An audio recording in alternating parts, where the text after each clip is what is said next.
श्री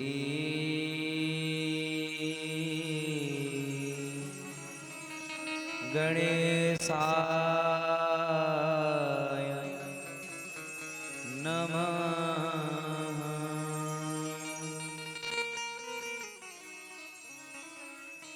श्री महा सरस्वते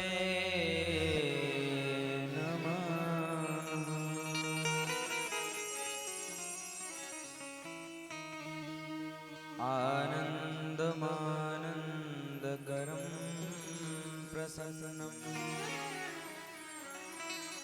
ज्ञानस्वरूपं निजभावयुक्तं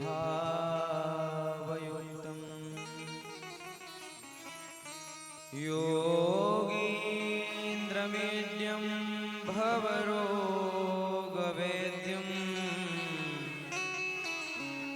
श्री सद्गुरुं नित्यमहं नमामि। यो अन्तः प्रविश्य मम वाचमिमां प्रसुप्ताम्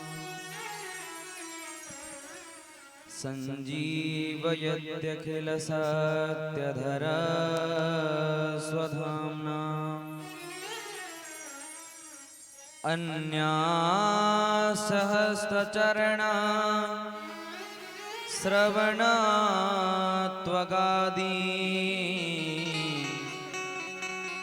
प्राणान्नमो भगवते पुरुषाय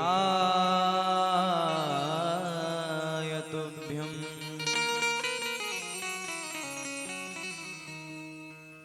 कस्तूरी तिलकं ललाटपटले वक्षस्थले कौस्तुभम् नासाग्रे वरमौक्तिकं करतले वेणो करे कंकणम्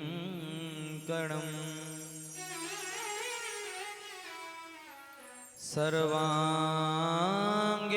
हरिचन्दनं सुललितं कंठे च मुक्तावली गोपस्त्री परिवेष्टितो विजयते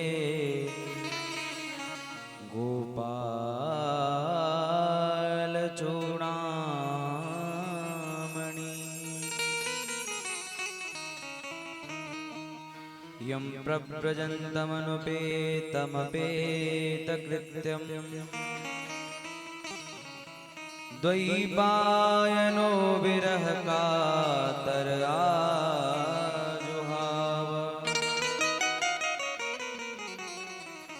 पुत्रेति तन्मयतया तरवोऽभिनेदोस्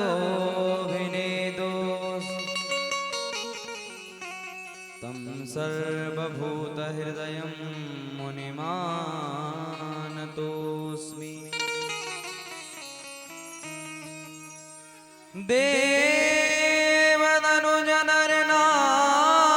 देवदनुजनरनागखग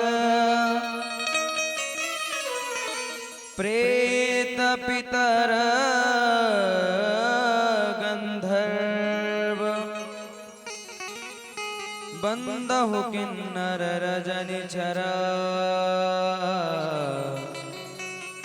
कृपा करहु अब सर्व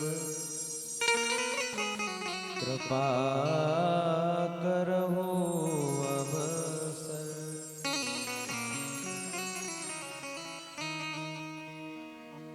अकारण करुणा वर्णालय भक्त वांछा कल्पतरु श्री पीतांबरधारी बालकृष्ण लाल की वांग्मय प्रतिमूर्ति श्रीमद् भागवत महापुराण अनंतः श्री विभूषित जगत अर्चनीय वंदनीय प्रातः स्मरणीय श्री सद्गुरुदेव जी महाराज के श्री पावन युगल चरणों में प्रणाम करते हुए अदृश्य जगत में विराजमान परमात्मा शक्ति, दैवी शक्ति, जगत की अधिष्ठात्री शक्ति माँ राधा और दूर दूर से आए हुए सभी रसिक श्रोताओं को मेरी राधे राधे। राधे राधे राधे राधे आप सभी को। और ठीक हो? खा पी करके आए हो? अच्छा, आज गला खींच रहा है हमारा।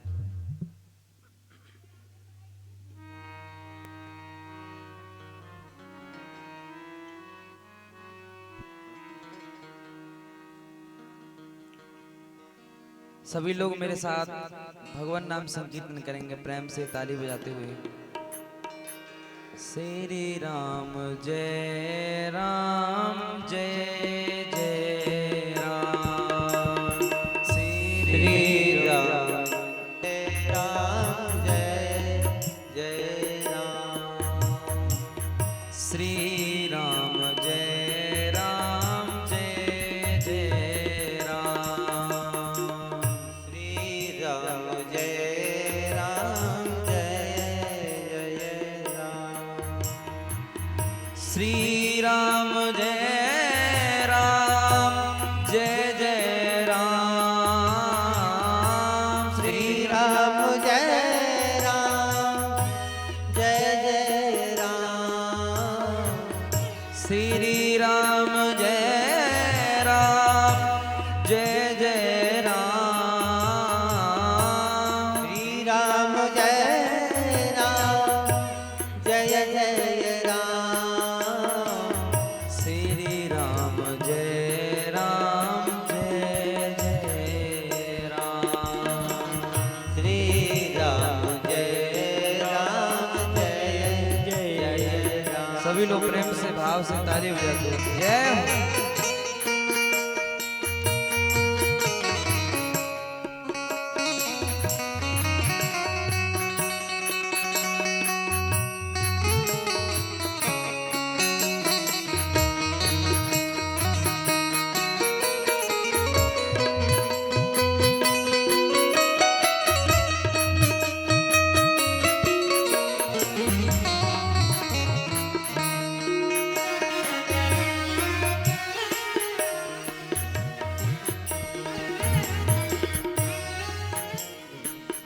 अब प्रभु कृपा करो एहि भांति।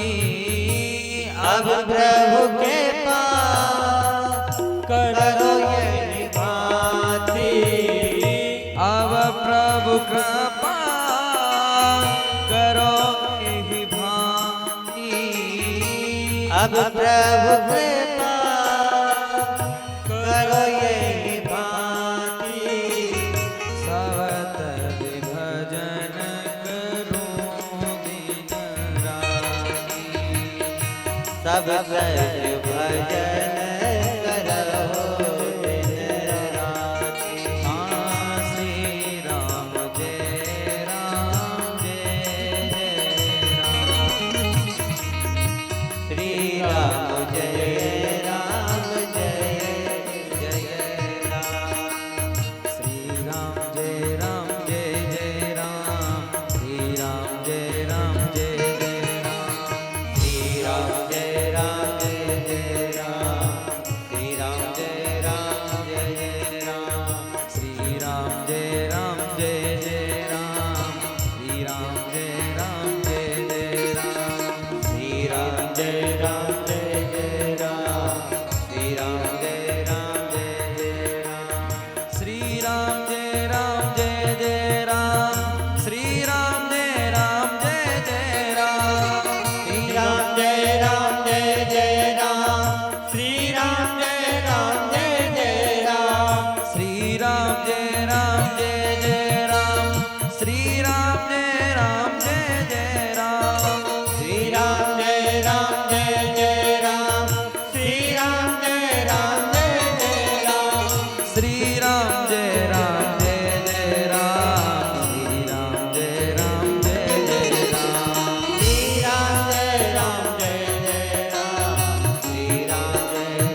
श्री राम जय जय राम। बोलिए सियावर रामचंद्र भगवान की जय।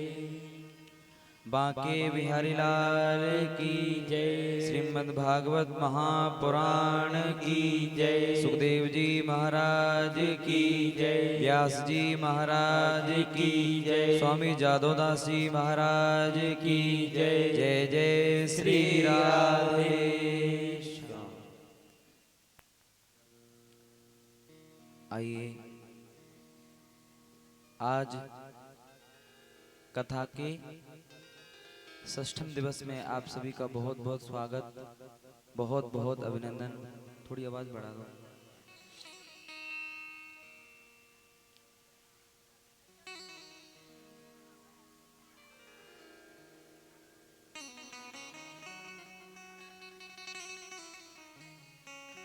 अच्छा ये बताओ, सुबह सुबह बातें करने लगे आके, और कोई काम नहीं है? कल कथा कहाँ छूटी थी?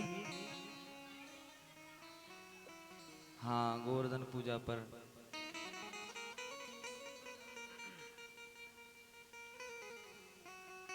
सभी ब्रजवासी गोवर्धन महाराज की पूजा कर रहे हैं। गोवर्धन महाराज ने प्रकट होकर के सभी का भोग लगाया और सभी ब्रजवासी ब्रज लौट करके आए। इधर इंद्र को जब पता चला कि उस छोटे से बालक के कहने पर सभी ब्रजवासियों ने मेरी पूजा छोड़ करके गोवर्धन महाराज की पूजा की है, तो इंद्र कुपित हो गया। इंद्र को क्रोध आ गया और इंद्र ने अपनी मेघमालाओं को आदेश दे दिया कि जाओ ब्रजमंडल पर ऐसी बरसात करो, ऐसी बरसात करो कि सभी डूब करके मर जाएं, पूरा ब्रजमंडल जलमग्न हो जाए। और ये बालक बड़ा बाचाल है। बाचालम बाल संस्तब्ध मग्यम पंडितमाननम धुनतः श्रीमदस्तंभ पशून नयति संचयम। ये बालक छोटा सा है लेकिन बातें बड़े बूढ़ों जैसी करता है। इसने मेरी पूजा बंद करवा दी और गोवर्धन महाराज की चालू करवा दी। जाओ सभी मेघमालाओं को, जो प्रलयकारी मेघ थे, उनको आदेश दे दिया और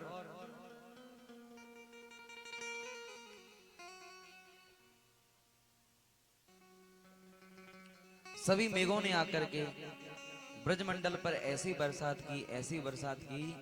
सभी ब्रजवासी भगवान के पास गए, कन्हैया तूने कहा था कि अगर हमारे ऊपर कोई संकट आएगा, अगर इंद्र भगवान नाराज हो जाएंगे तो तेरे गोवर्धन महाराज हमारी रक्षा करेंगे। अब इंद्र भगवान नाराज हो गए हैं, अब अपने गोवर्धन महाराज से कहे और हमारी रक्षा करें। तो भगवान सभी ब्रजवासियों को गोवर्धन महाराज के पास लेकर के गए और कहने लगे कि आप सभी गोवर्धन महाराज से प्रार्थना करें, वो अवश्य आपकी सुनेंगे। सभी ब्रजवासी गोवर्धन महाराज की प्रार्थना कर रहे हैं, स्तुति कर रहे हैं। मेरे गोवर्धन गिरधारी जी सुध लेना हमारी, गोवर्धन गिरधारी जी सुध लेना हमारी। मेरे गोवर्धन गिरधारी जी सुध लेना हमारी। गोवर्धन गिरधारी जी सुध लेना हमारी। लेना हमारी सुध लेना हमारी जी लेना हमारी सुध लेना हमारी जी। लेना हमारी सुध लेना हमारी जी लेना हमारी सुध लेना हमारी जी। मेरे गोवर्धन गिरधारी जी सुध लेना हमारी। मेरे गोवर्धन गिरधारी जी सुध लेना हमारी। जय हो। सभी लोग भाव से प्रेम से ताली बजाते हो मेरे साथ। श्री राधे।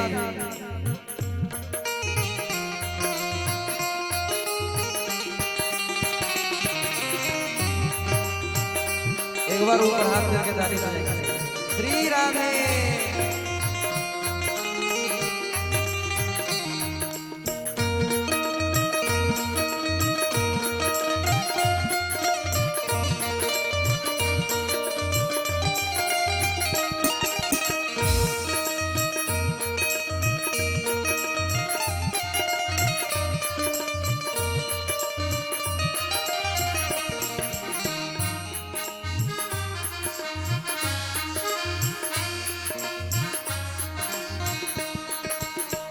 मोर मुकुट पीतांबर सोहे। मोर मुकुट पीतांबर सोहे।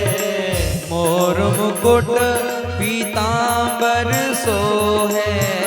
मोर मुकुट पीतांबर सोहे। तेरे कुंडल की छवि न्यारी जी सुध लेना हमारी। कुंडल की छवि न्यारी जी सुध लेना हमारी। मेरे गोवर्धन गिरधारी जी सुध लेना हमारी। मेरे गोवर्धन गिरधारी जी सुध लेना हमारी। जय हो। सभी लोग भाव से प्रेम से ताली बजाते हो। श्री राधे।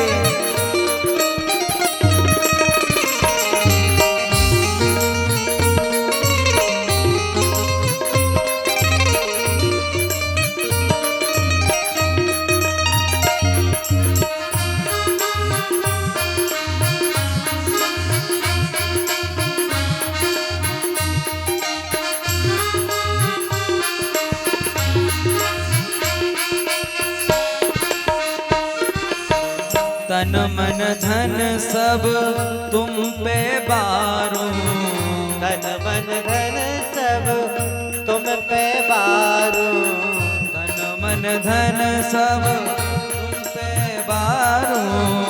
तन मन धन सब तुम पे बारू। अब राखो लाज हमारी जी सुध लेना हमारी। राखो लाज हमारी जी सुध लेना हमारी। मेरे गोवर्धन गिरधारी जी सुध लेना हमारी। मेरे गोवर्धन गिरधारी जी सुध लेना हमारी। लेना हमारी सुध लेना हमारी जी लेना हमारी सुध लेना हमारी जी। लेना हमारी सुध लेना हमारी जी लेना हमारी सुध लेना हमारी जी।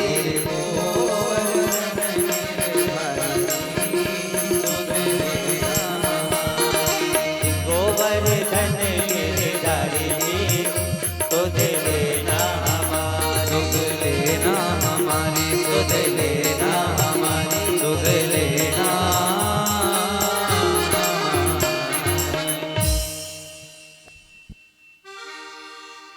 मेरे गोवर्धन गिरधारी जी सुध लेना हमारी। सभी ब्रजवासियों ने गोवर्धन महाराज से प्रार्थना की, स्तुति की। तभी भगवान ने जाकर के गोवर्धन पर्वत को अपनी एक छोटी उंगली पर उठाया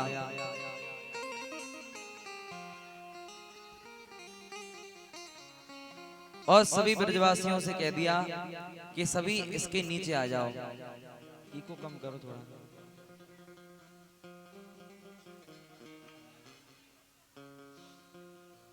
सभी ब्रजवासी गोवर्धन महाराज के नीचे आ गए और कहते हैं 7 दिन तक लगातार बारिश हुई थी। 7 दिन तक लगातार बरसात हुई थी। इतनी भयंकर बरसात, भगवान ने क्या किया, अगस्त ऋषि को ब्रज के एक कोने पर लगा दिया और अगस्त ऋषि जितना भी जल था बारिश का, उस सारे जल को पी गए। सारे जल को पी गए। अब इंद्र ने अपने मन में सोचा कि अब तक तो पूरा ब्रजमंडल डूब करके मर चुका होगा, पूरा ब्रज डूब गया होगा, लेकिन इधर आकर के देखा तो ब्रज में धूल उड़ रही है, पानी की एक बूंद नहीं। इंद्र ने जैसे ही ये देखा तो इंद्र समझ गया कि मैं मुझसे गलती हो गई, भगवान का अपराध हो गया। तो इंद्र ने आकर के भगवान से माफी मांगी और 10 श्लोकों में इंद्र ने भगवान की स्तुति की। 10 श्लोकों में भगवान इंद्र से खुश हो गए। सोचने की बात है कि जब ब्रह्मा जी ने 40 श्लोकों में भगवान की स्तुति की, भगवान तब खुश नहीं हुए। केवल इंद्र ने 10 श्लोकों में स्तुति की है भगवान की और भगवान खुश हो गए। क्या कारण है? कारण यही है, भगवान कहते हैं ब्रह्मा जी का अपराध बहुत बड़ा था। क्यों? क्योंकि मेरे भक्तों को मुझसे दूर कर दिया। इंद्र का अपराध बहुत बड़ा है, लेकिन इंद्र के कारण मेरे भक्त 7 दिन तक मेरे नजदीक रहे, मेरे पास रहे। ब्रह्मा जी का ज्यादा बड़ा अपराध नहीं था, इंद्र का ज्यादा बड़ा अपराध था, लेकिन भगवान ने इंद्र को जल्दी प्रसन्न हो गए भगवान। क्यों? क्योंकि भगवान कहते हैं कि तूने 7 दिन तक मेरे भक्तों को मेरे नजदीक रखा। भगवान अपना अपराध सहन कर लेते हैं, लेकिन अपने भक्तों का अपराध सहन नहीं करते। अपने भक्तों के लिए नाना रूपों में भगवान अवतार लेते हैं और भगवान भक्त भी भगवान को रिझाने के लिए अनेकों रूप धारण करते हैं। मीरा जी ने कहा, जा भेसा म्हारो साहिबरी है, जा भेसा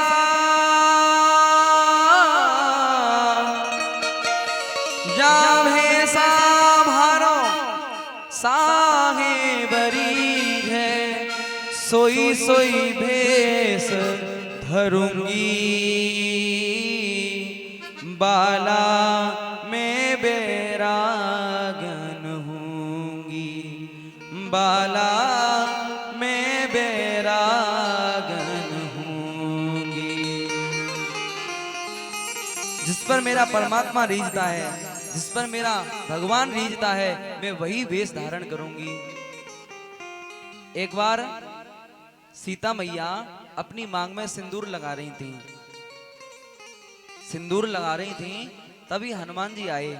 हनुमान जी ने कहा, मैया आप ये लाल लाल क्या लगा रही हो? सीता मैया ने कहा, ये तो बाल ब्रह्मचारी हैं, इनको मैं क्या बताऊं कि ये सिंदूर है। तो सीता मैया ने कह दिया, हनुमान इसको लगाने से भगवान खुश हो जाते हैं।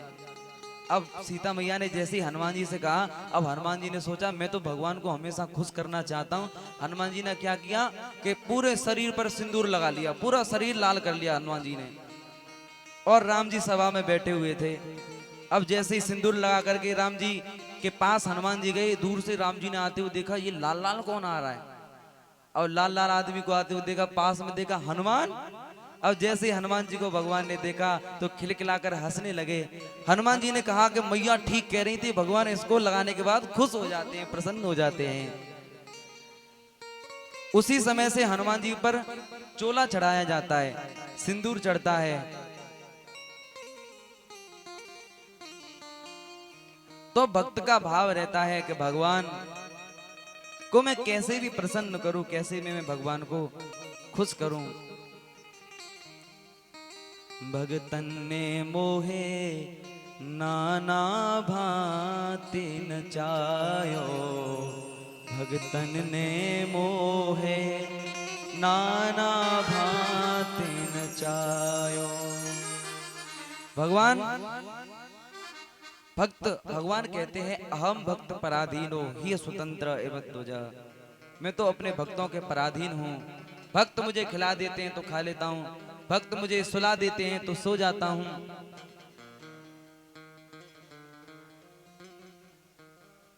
अब भगवान ने रास लीला की। ये रास क्या है? रसानाम समूह इति रास। जो रस का समूह है, आनंद का समूह है, भगवान और भक्त का मिलन यही रास है। भक्त और भगवान का मिलन ये संसारी लोग समझ नहीं पाते।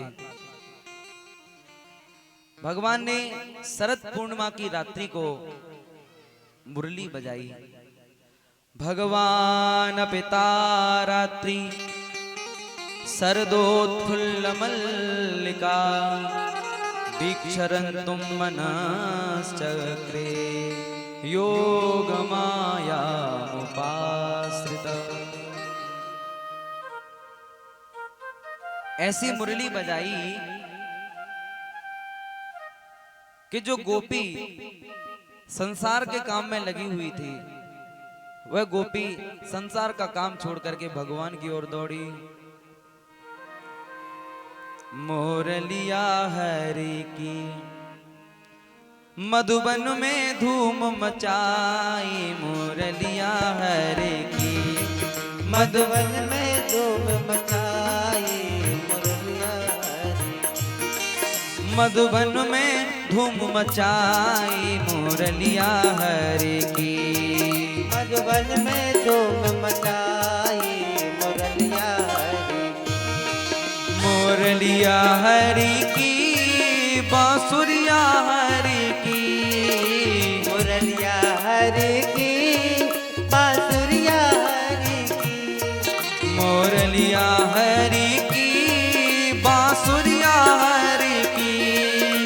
मुरलिया हरि की, बांसुरिया हरि की। मुरलिया हरि की, मधुबन में धूम मचाई, मुरलिया हरि की, मधुबन में धूम मचाई, मुरलिया हरि की। मधुबन में धूम मचाई, मुरलिया हरि की। देखो भगवान ने जैसे ही मुरली की ध्वनि गोपियों के कान में गई तो जो गोपी जिस काम में लगी हुई थी उस गोपी ने वो काम छोड़ दिया और सुध बुध भूल गई कि हम क्या कर रहे हैं। पता है क्या किया? खीर में नौन, खीर में क्या डालते हैं हम लोग? मिर्च डालते हैं ना। तो गोपी ने क्या किया? खीर में नौन, दाल में शक्कर, मक्खन में मिर्चाई। खीर में क्या डालते हैं हम लोग? शक्कर डालते हैं, मीठा डालते हैं और दाल में नमक डालते हैं। तो इन्होंने उल्टा कर दिया। खीर में नौन, दाल में शक्कर, मक्खन में मिर्चाई। और तो और गऊ को साग, ससुर को भूसो। गऊ को, गाय को भूसा देने जा रही थी लेकिन उल्टा कर दिया। गऊ को साग, ससुर को भूसो, ऐसी मत बोराई, मुरलिया हरि की। मधुबन में धूम मचाई, मुरलिया हरि की। मधुबन में धूम मचाई, मुरलिया हरि की। मधुबन में धूम मचाई मुरलिया हरि। जो गोपी जिस काम में लगी हुई थी उसने वो काम तो छोड़ दिया, अब भगवान के पीछे दौड़ी।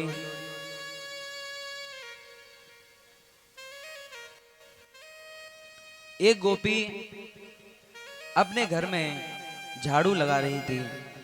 आधा आंगन तो झड़ गया था, आधा रह गया था। तो जैसे ही मुरली की ध्वनि कान में पहुंची, आधे को छोड़ करके वो भगवान की ओर भागी।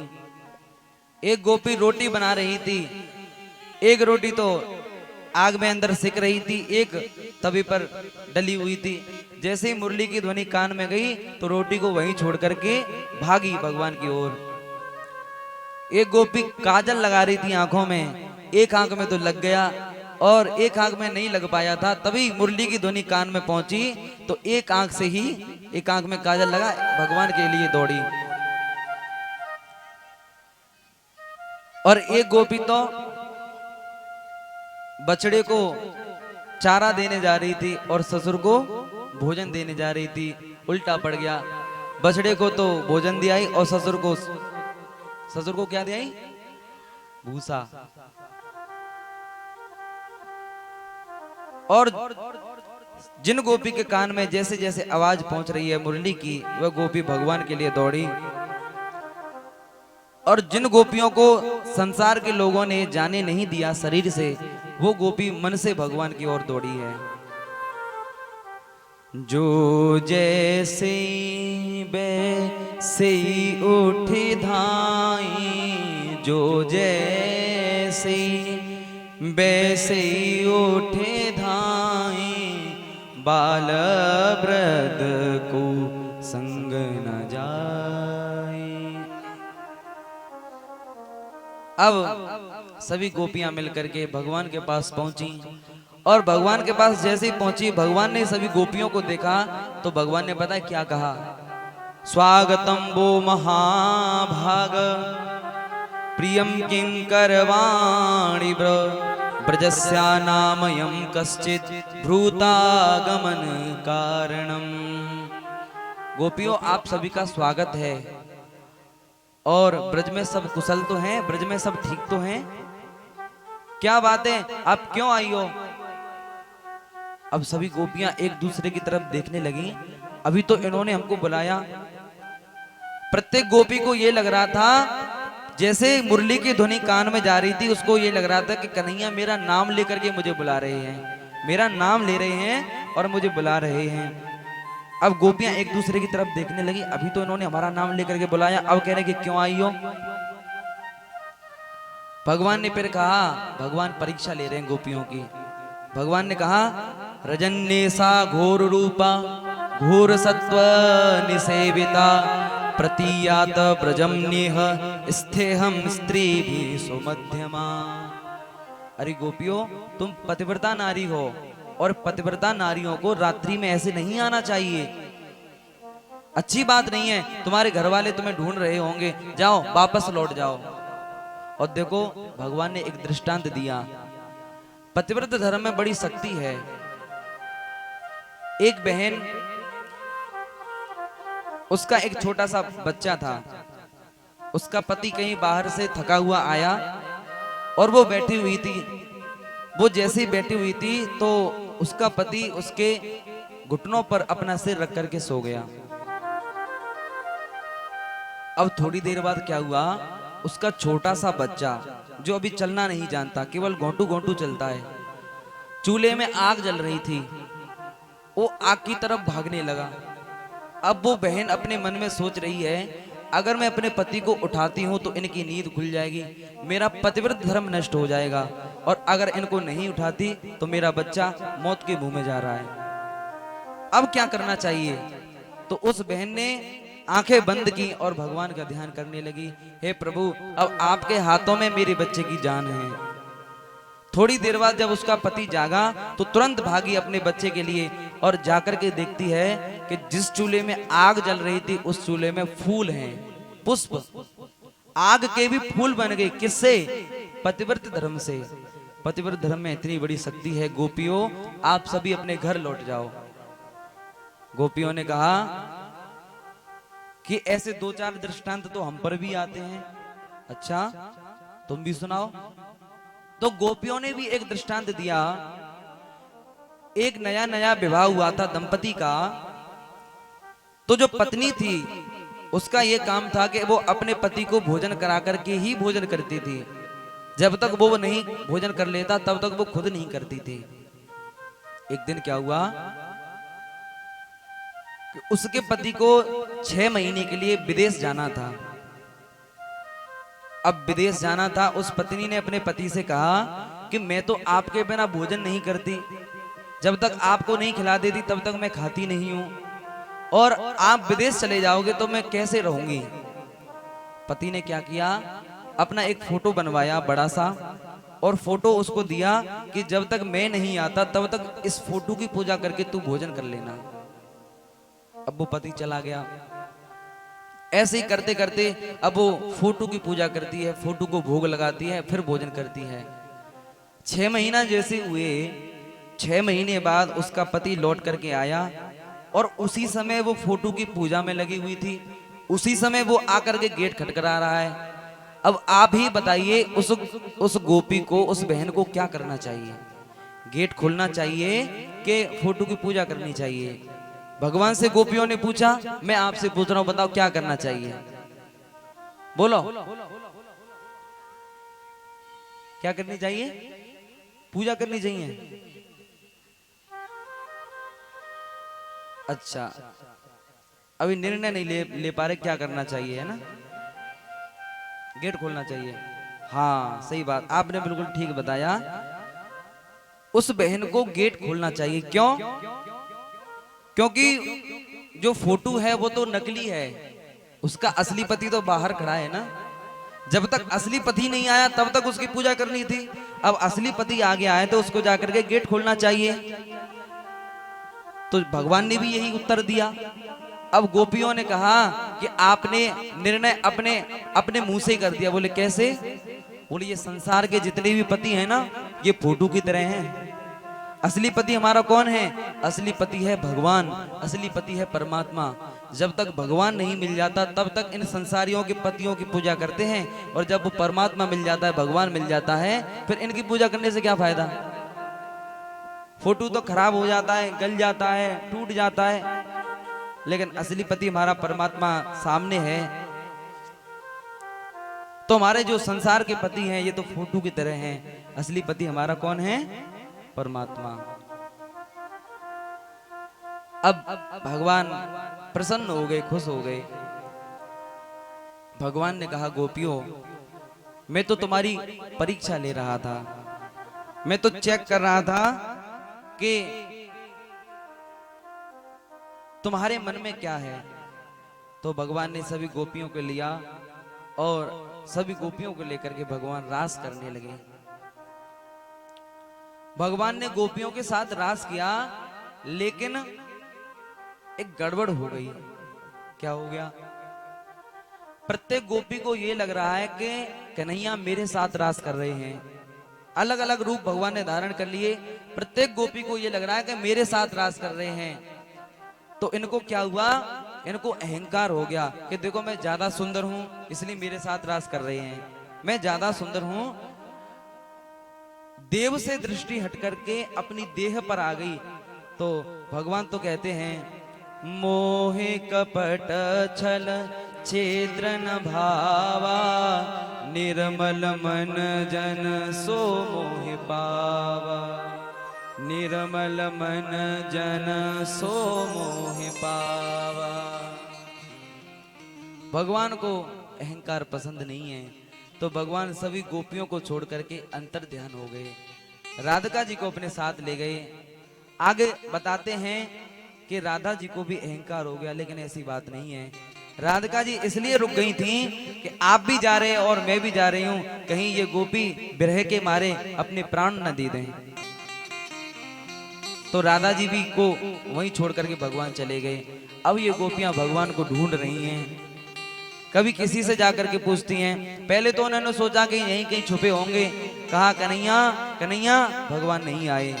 फिर थोड़ी ढूंढने लगी तब भी भगवान नहीं आए। अब तो ये व्याकुल हो गई, परेशान हो गई, अरे पता नहीं कहाँ चले गए, पता नहीं कहाँ चले गए। व्याकुल होकर के भगवान को ढूंढ रही हैं गोपियां, और यही भाव है, मुरली बजा के मोहना, मुरली बजा के मोहना, क्यों कर लिया किनारा, मुरली बजा के मोहना, क्यों कर लिया किनारा, मुरली बजा के मोहना, क्यों कर लिया किनारा, मुरली बजा के मोहना, क्यों कर लिया किनारा, हाँ मुरली बजा के मोहना, क्यों कर लिया किनारा,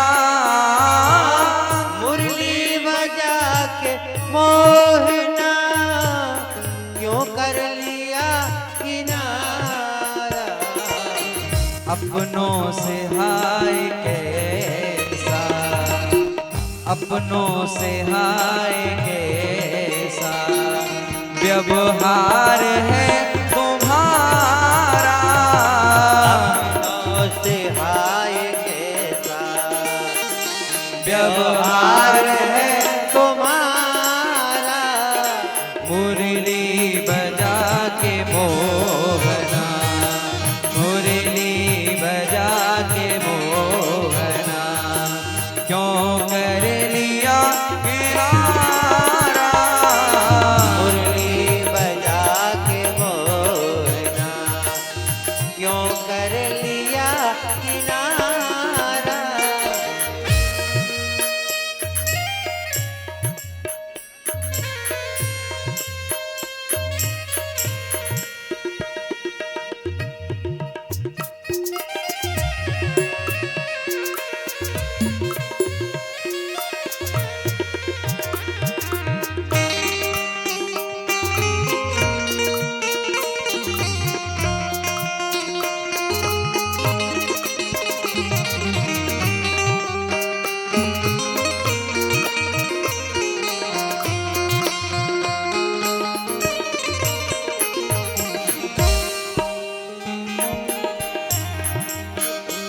गोपियां भगवान को ढूंढ रही हैं, और जो भी उनको रास्ते में मिलता है उसी से पूछती हैं। कहने लगी, मधुबन तुम्ही बताओ, छलिया कहाँ गए हैं, मधुबन तुम्ही बताओ, छलिया कहाँ गए हो, मधुबन तुम्ही बताओ, छलिया कहाँ गए हैं, मधुबन तुम्ही बताओ, छलिया कहाँ गए, कैसे झुलस रहा है, कैसे झुलस रहा है, कोमल बदन तुम्हारा, कैसे झुलस रहा है, कोमल बदन तुम्हारा, मुरली बजा के मोहना, क्यों कर लिया किनारा, मुरली बजा के मोरना,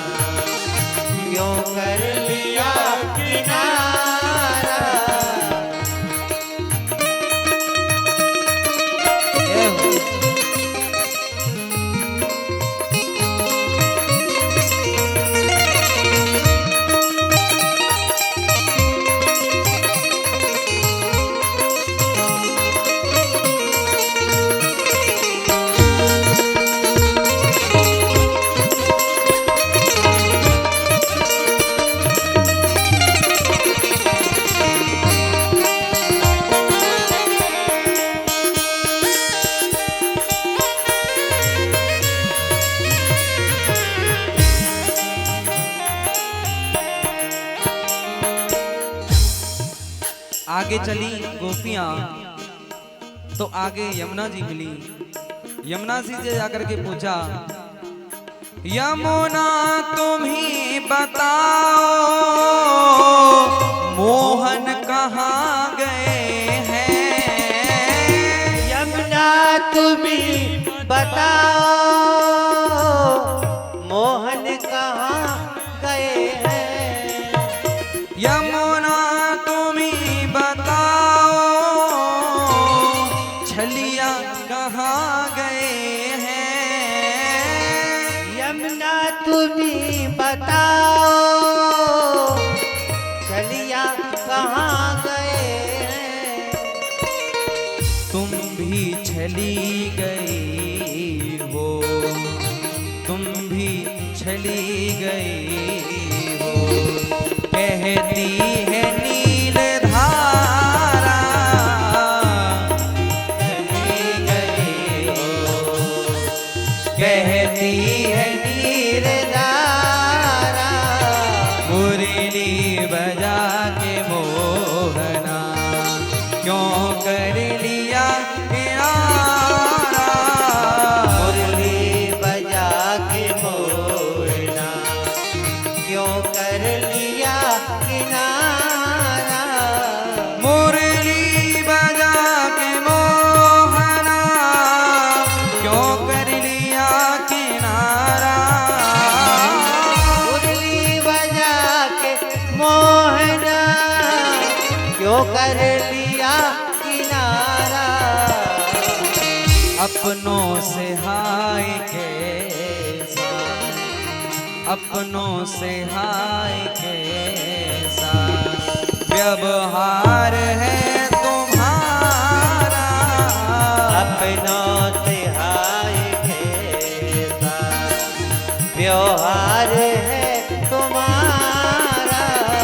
मुरली बजा के मोहना मुरली बजा के मोहना क्यों कर लिया किनारा। मुरली बजा के मोहना। गोपियां भगवान को ढूंढ रही हैं, भगवान के विरह में रोने लगी, व्याकुल होने लगी। तुलसी से जाकर के पूछती हैं, कभी बड़े वृक्ष से जाकर के पूछती हैं। एक बरगद का वृक्ष था, उससे जाकर के पूछा, अरे वृक्ष तू तो बहुत ऊंचा है, तूने तो हमारे कन्हैया को देखा होगा, तू ही बता दे कन्हैया कहाँ है। तब तक एक हवा का झोंका आया और जैसे ही हवा का झोंका आया वो वृक्ष हिलने लगा। और जैसे ही वृक्ष हिला तो एक गोपी ने कहा, देखो देखो वो मना कर रहा है, उसको नहीं पता। दूसरी गोपी ने कहा, अरे ये तो पुरुष है, पुरुष का हृदय तो बहुत कठोर होता है, चलो किसी स्त्री से जाकर के पूछते हैं। तब तक तुलसी जी से जाकर के पूछा, तुलसी तू तो हमारी सौत है, क्योंकि तू भी कन्हैया की अर्धांगिनी है, तेरे बिना उनका भोग नहीं लगता, तू ही बता दे कन्हैया कहाँ गए हैं, क्योंकि तेरा शरीर श्यामल पड़ गया है। तब तक हवा का झोंका आया, तुलसी ने भी मना कर दिया। दूसरी गोपी ने कहा, अरे ये तो हमारी सौत है, सौत कहाँ दूसरी सौत का भला चाहती है, चलो कहीं और जाकर के पूछते हैं। गोपियां बड़ी व्याकुल हो गईं भगवान के विरह में। तब तक आगे चली तो राधा जी भी मिल गईं। राधा जी जैसी मिली तो गोपियां फूट फूट करके रोने लगीं। गोपियों ने भगवान की लीला का अनुसरण किया। कोई गोपी कंस बन गई, कोई कृष्ण बन गई, कोई बलराम बन गई, और जैसे जैसे कृष्ण बलराम ने लीला की थी वो लीला करने लगी, भगवान फिर भी प्रकट नहीं हुए। अब गोपियां विलज्ज होकर के रोने लगी। रुरुदुहु सुस्वरम राजन कृष्ण दर्शन लालसा। भाव में एकदम गोपियां रोने लगी, और उसी रोने को, उसी रुदन को सुखदेव जी महाराज ने भागवत में 19 श्लोकों में गाया है। इसी का नाम है गोपी गीत। इस गोपी गीत का रोज पाठ करना चाहिए। इससे हमारा अंतःकरण शुद्ध हो जाता है, अंतःकरण पवित्र हो जाता है गोपी गीत का पाठ करने से। आइए, सुखदेव जी ने 19 श्लोकों में इस गोपी गीत को गाया है। 2-4 श्लोक हम भी गा लेते हैं। जयति तेधिकं जन्मना व्रज श्रयत इंदिरा सस्वदत्र हि जयति तेधिकं जन्मना व्रजा श्रयत इंदिरा सस्वदत्र हि दयेति दृश्यतां दीक्षुता वक्ता त्वयि धृता सब त्वां विचिन्वते सरदुदासये ओ साधु जात सरसे जोदर श्रीमुसादृशा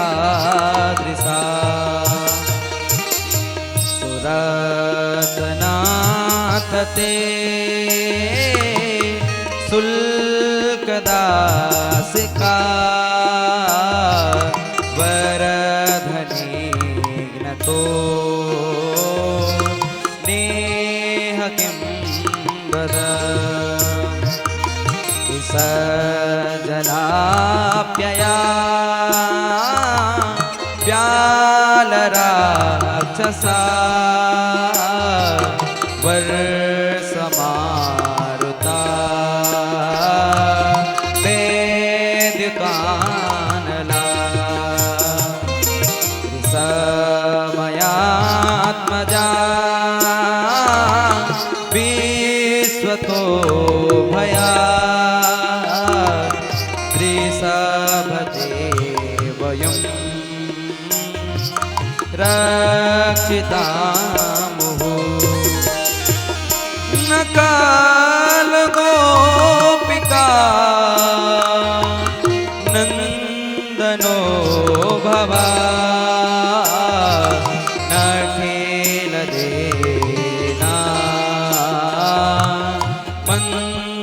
मन्तरात्मदे विखन साधितो विश्वगोप्तये सखदेवा सात्वतां फुले सात्वतां फुले सात्वतां फुले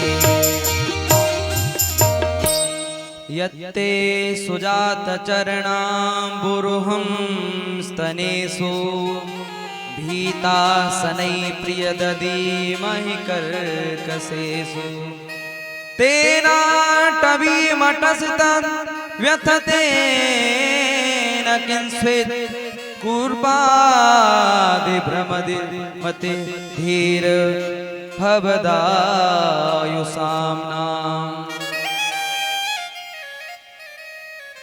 सभी गोपियां भगवान का नाम लेकर के रो रही हैं। रुद्धु सुस्वरम राजन कृष्ण दर्शन लालसा। कृष्ण दर्शन की लालसा में गोपियां फूट फूट करके रोने लगी। और जैसे ही गोपियां रोने लगी, भगवान तुरंत प्रकट हो गए। भगवान ने प्रकट होकर के गोपियों से कहा, गोपियों मैं कहीं गया नहीं था, मैं यहीं था। तुम्हारे अंदर अहंकार रूपी कालिया आ गया था। उस अहंकार रूपी कालिया को नष्ट करने के लिए मैं अंतर ध्यान हो गया था और अपनी विरह अग्नि में, विरह की अग्नि में उस अहंकार रूपी कालिया को मुझे जलाना था। अब वो जल चुका है, अब आपके अंदर से अहंकार निकल चुका है, अब आप बिल्कुल शुद्ध हो गोपियों, मैं आपका हमेशा ऋणी रहूंगा। अब भगवान ने सभी गोपियों को लिया और महाराज किया। कहते हैं महाराज जब किया था भगवान ने तो 6 महीने तक रात्रि ही रात्रि रही थी। बहुत गोपियां रास में आईं और भगवान ने रास महारास प्रारंभ किया। आइए हम भी महारास में प्रवेश करते हैं। जिनका नृत्य करने का मन हो महारास में वो नृत्य कर सकते हैं। आइए हम महाराज के दर्शन करते हैं।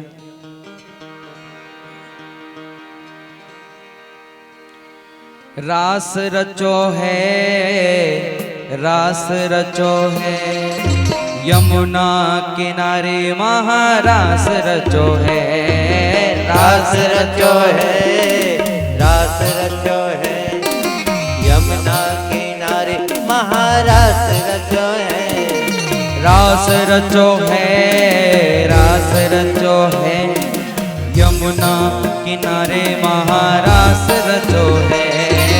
रास रचो है, रास रचो है, यमुना किनारे महारास रचो है।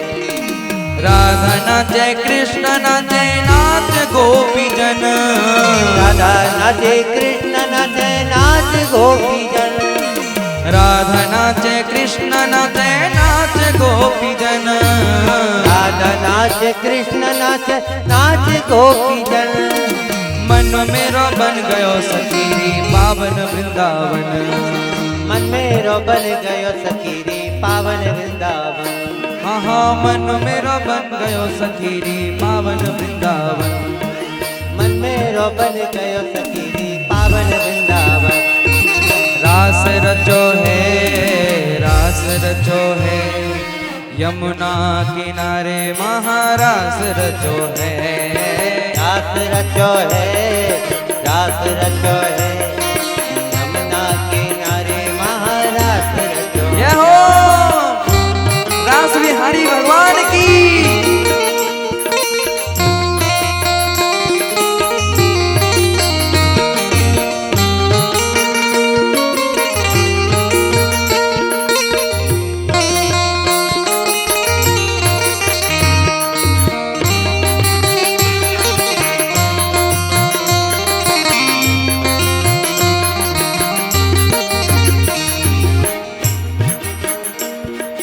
सूरज नाच चंद नाचे नाच तारागण।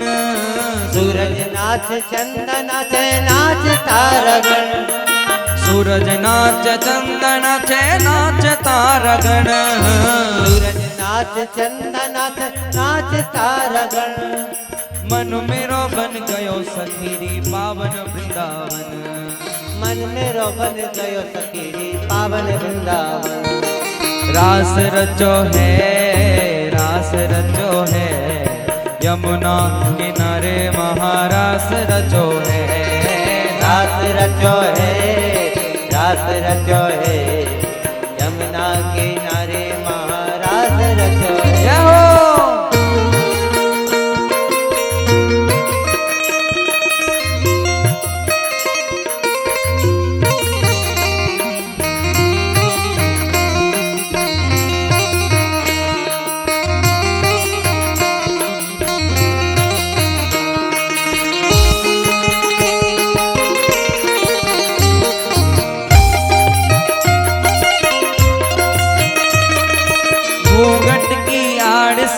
प्रियतम का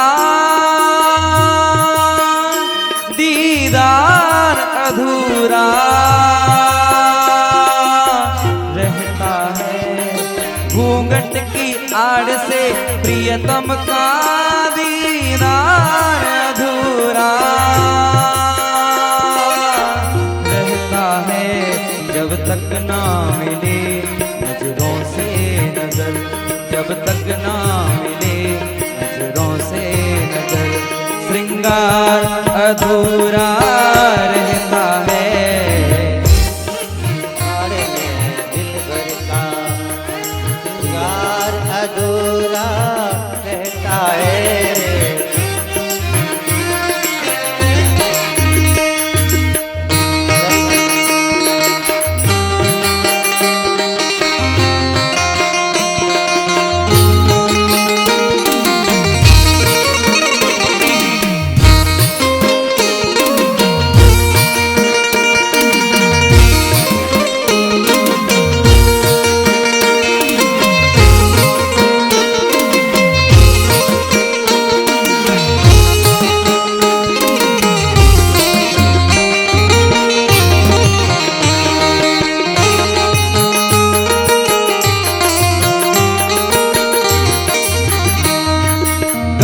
नाचे यमुना नाचे नाचे सरयू संग, गंगा नाचे यमुना नाचे नाचे सरयू संग, गंगा नाचे यमुना नाचे नाचे सरयू संग, गंगा नाचे यमुना नाचे नाचे सरयू संग। मन मेरा बन गयो सखीरी पावन वृंदावन, मन मेरा बन गयो सखीरी पावन वृंदावन। रास रचो है, रास रचो है, यमुना किनारे महारास रचो है, रास रचो है, रास रचो है, यमुना किनारे महारास रचो है। कान्हा रे थोड़ा सा प्यार दे, चरणों में बैठा के तार दे, ओ गोरी जरा घूंघट उभार दे, प्रेम की भिक्षा झोली में डाल दे, आत्मा परमात्मा के मिलन का मधुमास है, यही महारास है, यही महारास है, कृष्ण कमल है, राधे सुबास है, यही महारास है, यही महारास है। रास रचो है, रास रचो है, यमुना किनारे महारास रचो है, रास रचो है, रास रचो है, यमुना किनारे महारास रचो है। रास रचो है, रास रचो है, यमुना किनारे महारास रचो है, रास रचो है, रास रचो है, यमुना किनारे महारास रचो है। रास रचो है, रास रचो है, यमुना किनारे महारास रचो है, रास रचो है, रास रचो है, यमुना किनारे महारास रचो है। ओ रास रचो है, रास रचो है, यमुना किनारे महारास रचो है, रास रचो है, रास रचो है, यमुना किनारे महारास रचो है।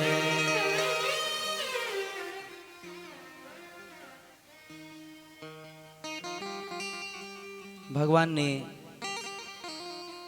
सभी गोपियों का मनोरथ पूरा किया। भगवान ने रास लीला की। रास लीला के बाद में भगवान ने 3 असुरों का उद्धार किया। किसी का उद्धार किया, वृषभासुर का उद्धार किया, व्योमासुर का उद्धार किया। इधर कंस अंदाजे से ही राक्षसों को कृष्ण को मारने के लिए भेजता है। अभी उसको पक्का पता नहीं है कि जो कृष्ण है वही मेरी बहन देवकी का पुत्र है। कंस अपनी बहन देवकी के पास आया और आकर के कहने लगा, बहन तू सही सी बता, जो कृष्ण और बलराम हैं तेरे ही पुत्र हैं? देवकी मैया ने मना कर दिया, भैया मेरे नहीं हैं। तो कंस ने क्या किया, कंस ने वसुदेव जी को एक कुएं में उल्टा लटका दिया जिसमें बहुत सारे सर्प थे।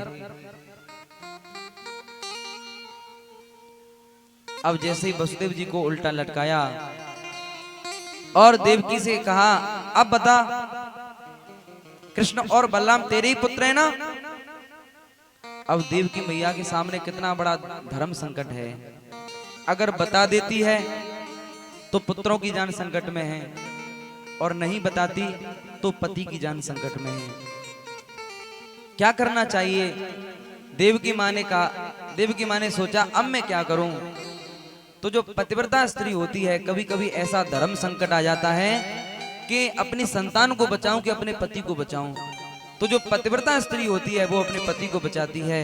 अगर पति है तो संतान तो और हो जाएगी।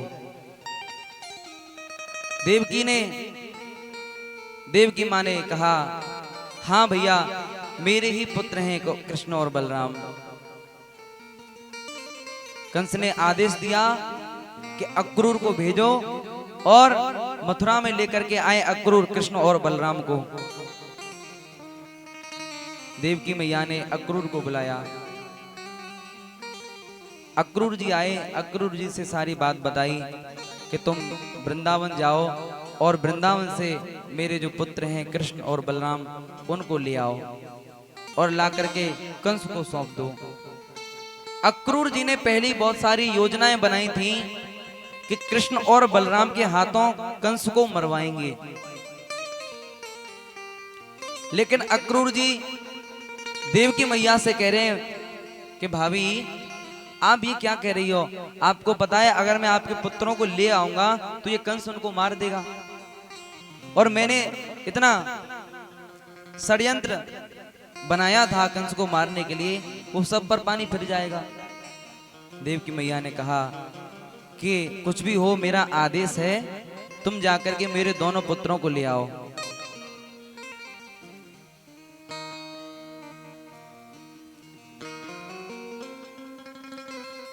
अब तो अक्रूर जी वृंदावन की ओर चले हैं और सोचते जा रहे हैं किम मया चरितम भद्रम किम तप्तम परमम तप। अक्रूर जी अपने मन में सोच रहे हैं कि मैंने कोई अच्छा काम किया होगा, कोई पुण्य किया होगा जो मैं कृष्ण और बलराम के दर्शन करूंगा, क्योंकि वो साक्षात भगवान हैं। कभी सोचते हैं कि अगर मैं कृष्ण और बलराम को ले आऊंगा तो कंस उनको मार देगा। हे माताओं देखो, बातें मत करो, 2 दिन की कथा और शेष है। बस 2 दिन के बाद आप खूब बातें करना, मैं टोकरी नहीं आऊंगा आपको। फिर ये नहीं कहूंगा कि बातें मत करो, शांत बैठ जाओ। 2 दिन के बाद आप जितनी मर्जी हो उतनी बातें करना, लेकिन यहाँ पांडाल में आते हो तो केवल कथा सुनने आया करो, अपनी कथा सुनाने मत आया करो। यहाँ सभी से प्रार्थना है, अगर आपको किसी से कुछ कहना है तो केवल कान में कह दिया करो, धीरे से कह दिया करो, वो भी क्योंकि कथा सुनने वालों को भी डिस्टर्ब होता है और कथा सुनाने वालों को भी डिस्टर्ब होता है। इसलिए अच्छा श्रोता वही है। 3 प्रकार के श्रोता मैंने बताए थे ना दूसरे दिन, 3 प्रकार के श्रोता हैं। तो आप कौन सी कैटेगरी के श्रोता हैं? तीसरे नंबर के। तो तीसरे नंबर का तो ये काम नहीं है कि बातें करना, दूसरों को डिस्टर्ब करना। तो आप सभी शांत बैठ जाएं। देखो 4 घंटा यहाँ कथा होती है, बताओ 4 घंटा चुप नहीं बैठा जाता आप पर। नाम संकीर्तन करेंगे, उसके बाद में आप सभी शांत हो जाना, कोई बातें ना करें। राधे राधे राधे गोविंद राधे राधे राधे राधे गोविंद राधे राधे राधे राधे गोविंद राधे राधे राधे राधे गोविंद राधे गोविंद राधे गोपाल राधे गोविंद राधे गोपाल राधे गोविंद राधे गोपाल राधे गोविंद राधे गोपाल राधे श्री राधे राधे राधे हरि बोल। बोलिए गोविंद राधे राधे राधे राधे। एक बार सभी ऊपर हाथ करो और ऊपर करो और ऊपर करो। जय हो।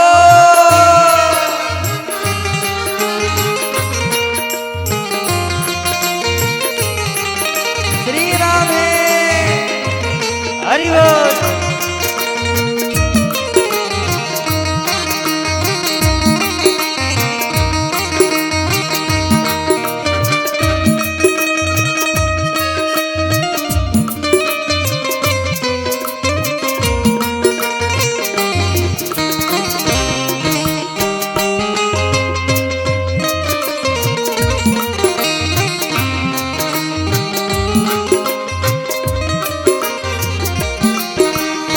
राधे राधे राधे गोविंद राधे राधे राधे गोविंद राधे गोपाल राधे गोविंद राधे गोपाल राधे गोविंद राधे गोपाल राधे गोविंद राधे गोपाल राधे राधे राधे राधे गोविंद राधे राधे राधे राधे गोविंद राधे राधे राधे राधे राधे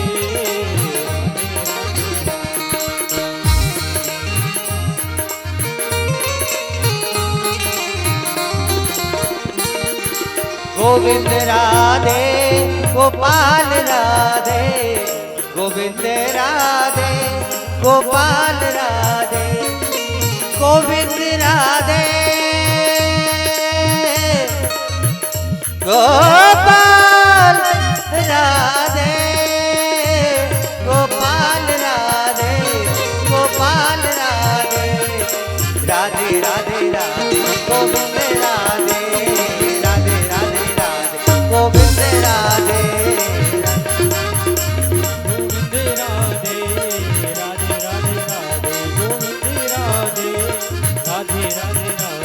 गोविंद राधे राधे राधे राधे। सभी लोग बोलो, पहले मैं बोलूंगा उसके बाद में आप सब बोलना। राधे राधे राधे गोविंद राधे।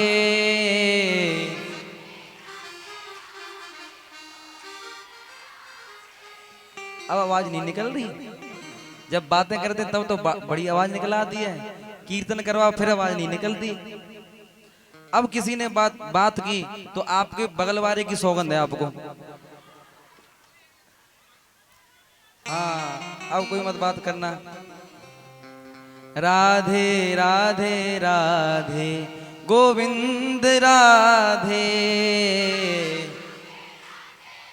और जोड़ दे। ये हमारे बाबा नहीं बोल रहे, पीछे बैठे वाले वो कह रहे हैं, इनसे कह रहे हैं, हमसे थोड़ी कह रहे हैं। हम क्यों बोले? सबसे कह रहा हूं, सबको बोलना है। राधे राधे राधे अभी रुक जाओ मेरे बाद में। राधे राधे राधे गोविंद राधे।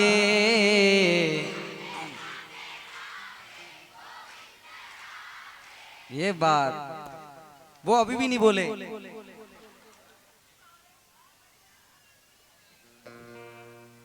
अब सभी लोग शांत बैठ जाएं, एकाग्र होकर के। अब कोई बात ना करे। देखो, बहुत ही गंभीर कथा चल रही है, इसलिए आप सभी बातें ना करें, ध्यान से कथा सुने। क्योंकि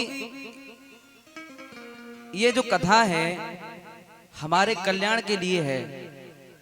कथा कभी मनोरंजन की दृष्टि से नहीं सुननी चाहिए कि चलो भागवत में चल रहे, थोड़े नाच लेंगे, कूद लेंगे और हंसी मजाक कर आएंगे, बस ये तो मनोरंजन हो गया। हमें कथा मनोभंजन की दृष्टि से सुननी चाहिए कि हमारे अंदर जो बुराइयां पड़ी हुई हैं, काम, क्रोध, लोभ, मोह, अहंकार, ईर्षा, इन बुराइयों से छुटकारा मिल जाए, हमारे जीवन में कुछ परिवर्तन आवे, कथा से हमें कुछ शिक्षा मिले। शिक्षा के लिए हमें कथा सुननी चाहिए, मनोरंजन के लिए नहीं।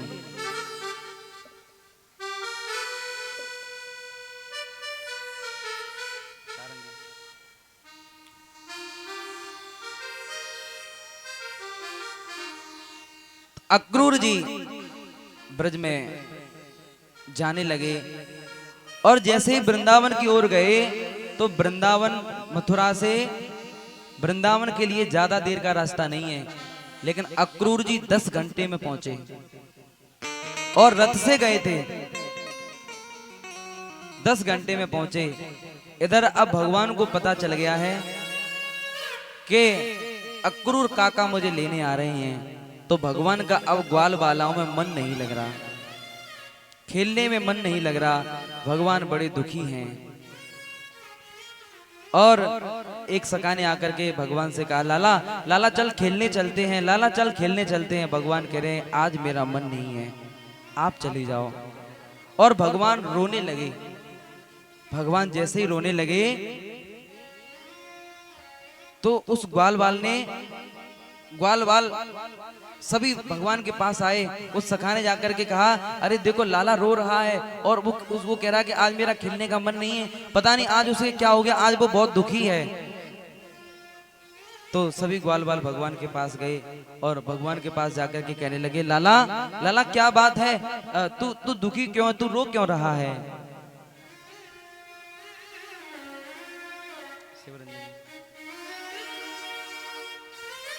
बेटा क्या बात है, तू क्यों रो रहा है। भगवान ने सभी ग्वाल बालाओं से कहा, ग्वाल बालाओं हम लोग साथ में खेलते हैं, रहते हैं, अगर कभी हम बिछड़े तो। जैसे ही भगवान ने ये कहा कभी हम बिछड़े तो, तब तक एक ग्वाला ने भगवान के मुंह पे उंगली रख ली। बोले लाला देख, जब तक तू हमें नहीं मिलाता तब तक हम तेरे बिना रह सकते थे, लेकिन अब हम तेरे बिना 1 मिनट भी नहीं रह सकते। जब तक तेरे दर्शन नहीं कर लेते तब तक हमको चैन नहीं मिलता। और तू जाने की बात कर रहा है, बिछुड़ने की बात कर रहा है, लाला ये बात कभी दोबारा मत करना। भगवान ने कहा, देखो सदा कोई किसी के साथ नहीं रहता, सब लोग बिछुड़ जाते हैं, सबको बिछुड़ना पड़ता है। बेटी हमेशा मायके में नहीं रहती, उसको ससुराल जाना पड़ता है। भाई भाई बिछुड़ जाते हैं, माँ बेटी बिछुड़ जाती हैं, भैया भैया बिछुड़ जाते हैं, बहन बहन बिछुड़ जाती है, सदा कोई किसी के साथ नहीं रहता। अब भगवान का मुख बहुत दुखी है। भगवान वृंदावन की ओर जब गाय चरा करके आए तो सभी गोपियां ऊपर से पुष्प बरसाती थी और भगवान देख करके खुश होते थे, लेकिन आज गोपियां ऊपर से पुष्प बरसा रही हैं, फूल बरसा रही हैं, भगवान खुश नहीं हुए, भगवान दुखी हो गए। क्यों? क्योंकि भगवान जानते हैं कि आज तक सब ये इनके साथ रहूंगा और कल अक्रूर काका मुझे लेने आ रहे हैं और मैं यहाँ इनको छोड़ करके चला जाऊंगा।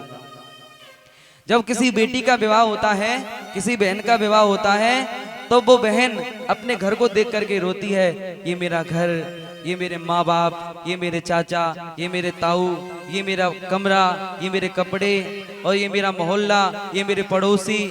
जब किसी बहन का विवाह होता है, जब उसकी विदा होती है, तब वो पूरा अपना घर बार देख करके रोती है, आज तक तो ये सब मेरा है, आज के बाद सब मुझसे बिछुड़ जाएगा, पता नहीं कब मिलेंगे और मेरा भैया मुझे बुलाएगा कि नहीं बुलाएगा। जैसे पंडित जी मंत्र पढ़ते हैं और बेटी विदा हो जाती है, जैसे वो बेटी देखती है, ऐसी आज भगवान देख रहे हैं कि आज तक तो ये सब लोग मेरे हैं, कल ये बिछुड़ जाएंगे, कल मैं इनको छोड़ करके चला जाऊंगा। अब जैसे पूरे ब्रज को पता चला कि कन्हैया हमें छोड़ करके जा रहा है और रो रहा है, अक्रूर जी आए। भगवान ने अपनी गायों को गाय के बाड़े में बांध दिया, अक्रूर जी से मिले। भगवान ने अक्रूर काका से कहा, अक्रूर काका मुझे पता है कि तुम मुझे लेने आए हो और ये बात मेरी मैया को मत बताना, अगर मेरी मैया को पता चल गया तो अभी से रो रो करके पागल हो जाएगी, तो अभी तुम मेरी मैया को मत बताना। अब धीरे धीरे बात ये पूरे ब्रज में फैल गई, गोपियों को पता चला, ग्वाल बालाओं को पता चला। गोपियों ने ग्वाल बालाओं से कहा, अरे कन्हैया हमको छोड़ करके क्यों जा रहा है? हम मैया से उसकी शिकायत करती हैं इसलिए जा रहा है। क्या बात है, हमसे क्या गलती हो गई, वो क्यों हमें छोड़ करके जाना चाहता है? सभी ग्वाल बालाओं ने भगवान से जाकर के पूछा और ग्वाल बालाओं ने भगवान से कहा, लाला क्या बात है, तू हमें छोड़ करके क्यों जा रहा है?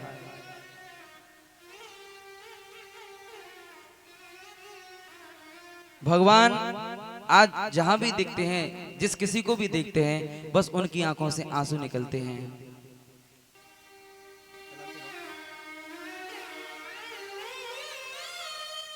इधर गोपियों को पता चला तो गोपियां दौड़ी दौड़ी यशोदा मैया के दरवाजे पर आई। सभी का मन बहुत व्याकुल है।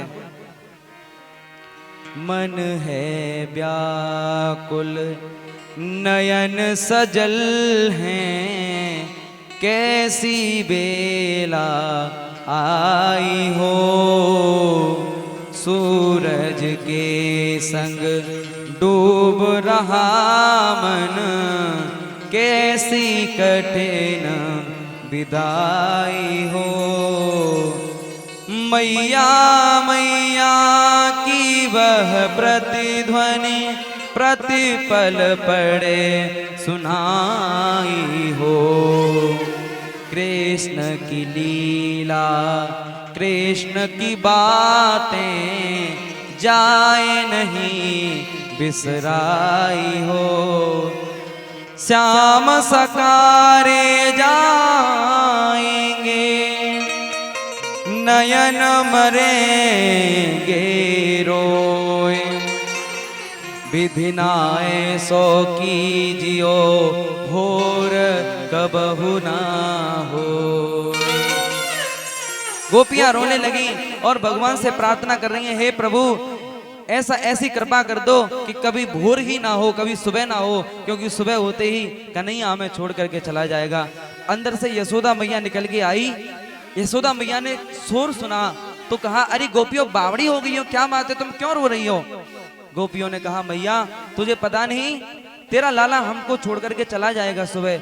अब जैसे यशोदा मैया ने ये बात सुनी, मेरा लाला मुझे छोड़ करके जाएगा, मेरा लाला कहाँ, मुझसे तो किसी ने पूछा नहीं, क्या हो गया, मुझे तो कुछ पता नहीं। इधर भगवान सोच रहे थे, मैं सबको समझा सकता हूँ लेकिन मैं अपनी मैया को नहीं समझा सकता, क्योंकि माँ और बेटे का रिश्ता एक ऐसा होता है संसार में जिसमें कोई स्वार्थ नहीं होता। जितने भी रिश्ते होते हैं उन सब में स्वार्थ होता है, लेकिन माँ और बेटे के रिश्ते में कोई स्वार्थ नहीं होता। बेटा बाहर नौकरी करने चला जाता है, जब वो लौट करके आता है फोन करता है, पत्नी बता देगी मेरे लिए ये ले आना, बच्चे बता देंगे मेरे लिए ये ले आना, बहन बता देगी भैया मेरे लिए ये ले आना, लेकिन जब फोन माँ के कान पर जाता है तो माँ कहती, बेटा बस तू आ जा और मुझे कुछ नहीं चाहिए, मेरा बेटा मेरे पास आ जाए और मुझे कुछ नहीं चाहिए, और बेटा तू बता मैं तेरे लिए क्या बनाऊं। वो माँ कहती है, क्योंकि माँ और बेटे का रिश्ता एक ऐसा होता है जिसमें कोई स्वार्थ नहीं होता। एक माँ थी जिसका एक छोटा सा बेटा था, वो माँ मेहनत करती थी, मजदूरी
हरिओम।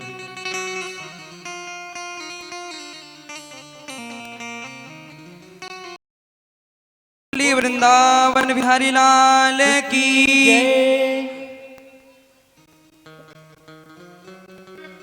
तो प्रसंग चल रहा था कि माँ और बेटे का रिश्ता एक ऐसा है दुनिया में जिसमें कोई स्वार्थ नहीं होता, निस्वार्थ भाव का होता है। जितने भी संसार के रिश्ते हैं, जितने भी संसार के नाते हैं, उन सब नातों में स्वार्थ होता है, लेकिन माँ और बेटे के रिश्ते में कोई स्वार्थ नहीं होता। लेकिन आजकल बेटे इतने नालायक हो गए हैं कि माँ बाप को वृद्धाश्रम छोड़ देते हैं। माँ की दुआ खाली नहीं जाती, माँ की बद्दुआ टाली नहीं जाती। एक माँ मेहनत करके, मजदूरी करके 5-5 बेटों को पाल लेती है, लेकिन 5 बेटों पर एक माँ पाली नहीं जाती। वो 5 बेटे भी अपनी माँ को, अपने माँ बाप को वृद्धाश्रम छोड़ देते हैं। तो देखो, बातें ना करें कोई, ध्यान से सुने मैयाओ, ये आपके काम की बात है।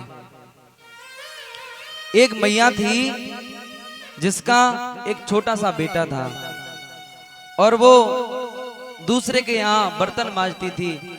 गरीब थी बेचारी, उसने अपना खेत बेच दिया अपने बेटे को पढ़ाने में, और बेटे को उसने बहुत अच्छा पढ़ाया लिखाया, काबिल बनाया। बेटे को जब काबिल बनाया, बेटा जब अच्छी नौकरी पर लग गया तो वो बाहर रहने लगा, शहर में रहने लगा, कभी अपने गांव नहीं आता। उसकी माँ रोज इंतजार करती थी, मेरा बेटा आ रहा होगा, मेरा बेटा आ रहा होगा, मेरा बेटा आ रहा होगा। लेकिन वो बेटा कभी अपनी माँ के दर्शन करने नहीं आता, वो अपनी माँ को भूल गया। एक डाकिया जाता था रोज शहर को, और उस डाकिया से वो चिट्ठी लिखवाती थी और कहती थी मेरे बेटे को दे देना, मेरा बेटा पढ़ेगा तो जरूर आएगा।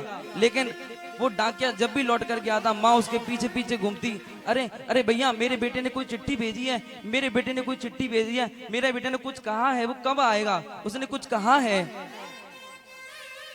डाकिया ने कहा, माँ तेरे बेटे ने कोई चिट्ठी नहीं भेजी। वो माँ निराश होकर के चौखट पर बैठ जाती थी, अरे मेरा बेटा जरूर आएगा, मेरा बेटा जरूर आएगा, एक ना एक दिन जरूर आएगा। लेकिन वो बेटा इतना नालायक निकला कि अपनी माँ को देखने तक नहीं आया। देखने की बात तो छोड़ो, उसने एक पत्र भी नहीं लिखा माँ के लिए। अब तो वो विदेश में चला गया, उसने अपनी मर्जी से विवाह कर लिया। अब ये माँ इंतजार करते करते वो माँ मर गई, लेकिन वो बेटा लौट करके नहीं आया, विदेश में चला गया। विदेश में जाकर के अब वो अपनी माँ को बिल्कुल भूल गया। एक दिन उसकी पत्नी से झगड़ा हो गया, पत्नी से झगड़ा हुआ, तब उसको थोड़ी सी अपनी माँ की याद आई और कहने लगा, अरे मेरी माँ, मैं तो अपनी माँ को बिल्कुल भूल गया। और टीवी पर एक कथा चल रही थी, उस पर उसने आस्था चैनल पर देखा, माँ का प्रसंग चल रहा था। अब जैसे ही माँ का प्रसंग सुना तो उसको अपनी माँ की याद आ गई और वो तुरंत भारत में आया। गांव के लोग उससे बात नहीं कर रहे और कह रहे, तेरे जैसा नालायक बेटा हमने आज तक नहीं देखा। तेरी माँ इंतजार करते करते चौखट पर मर जाती है। अरे बेटे तो हमने बहुत देखे हैं, लेकिन तेरे जैसा बेटा कोई नहीं देखा हमने आज तक। तू इतना नालायक, अरे माँ को देखने तक नहीं आया। देखने की बात तो छोड़ो, माँ को एक चिट्ठी नहीं भेजी। तू कैसा बेटा है। उस बेटे को अपनी माँ की बहुत ज्यादा याद आने लगी। वो कह रहा, मेरी माँ कहाँ है, मेरी माँ की झोपड़ी कहाँ है, मेरी माँ की झोपड़ी दिखा दो। टूटी सी झोपड़ी, वो भी टूटी। वो देख करके रोने लगा, धिक्कार है मेरे जीवन पर, मैं महलों में रहने वाला, मेरी माँ टूटी सी झोपड़ी में रहती है। मेरे जीवन पर धिक्कार है। मेरी माँ ने इतनी मेहनत की, मुझे पढ़ाया लिखाया, इतना काबिल बनाया, आज मैं अपनी माँ को सुख देने लायक बना तो मेरी माँ मुझे छोड़ करके चली गई। उसने जैसे ताले को तोड़ा, उसमें फटे पुराने कपड़े पड़े हुए थे, उनमें मुंह दे करके रोने लगा। उनमें एक चिट्ठी थी, वो माँ पढ़ी लिखी नहीं थी, लेकिन किसी पर लिखवाई थी। उस चिट्ठी में लिखा था, बेटा तू जहां भी रहे खुश रहे। बेटा मैं ये नहीं चाहती कि तू मेरे पास आए, मेरा बेटा जहां भी रहे खुश रहे। लेकिन बेटा तुझे पता है तू क्यों नहीं आता? मुझे पता है, क्योंकि वो माँ एक आंख से कानी थी, उसको दिखाई नहीं देता था। जब वो लड़का गांव में आता तो उसको लोग कानी का कहते थे, इसलिए वो गांव में नहीं आता था। माँ ने उस पर्ची में लिखवाया था, बेटा तुझे पता है कि मेरी एक आंख कैसे फूटी? जब तू छोटा था, जब तू खेल रहा था, खेलते खेलते जब तू गिर गया तो तेरी एक आंख फूट गई। और तेरी एक आंख फूटी, मैं तुझे डॉक्टर के पास लेकर के गई। डॉक्टर के पास जाकर के मैंने कहा, डॉक्टर साहब मेरे बेटे की आंख ठीक कर दो। डॉक्टर ने कहा कि इसको अपनी आंख कोई दे दे तो ये इसकी आंख ठीक हो जाएगी। बेटा मैंने एक भी मिनट नहीं लगाई, मैंने तुरंत कह दिया, डॉक्टर साहब मेरी आंख ले लो, मेरे बेटे की आंख ठीक कर दो। मुझे कोई कहानी कहेगा मैं सहन कर जाऊंगी, मेरे बेटे को कोई काना कहेगा मुझसे सहन नहीं होगा। अब ये बात जैसे ही उस बेटे ने उस पर्ची में पढ़ी तो बेटा बहुत रोने लगा, उसमें अपना मुंह दे करके रोने लगा, माँ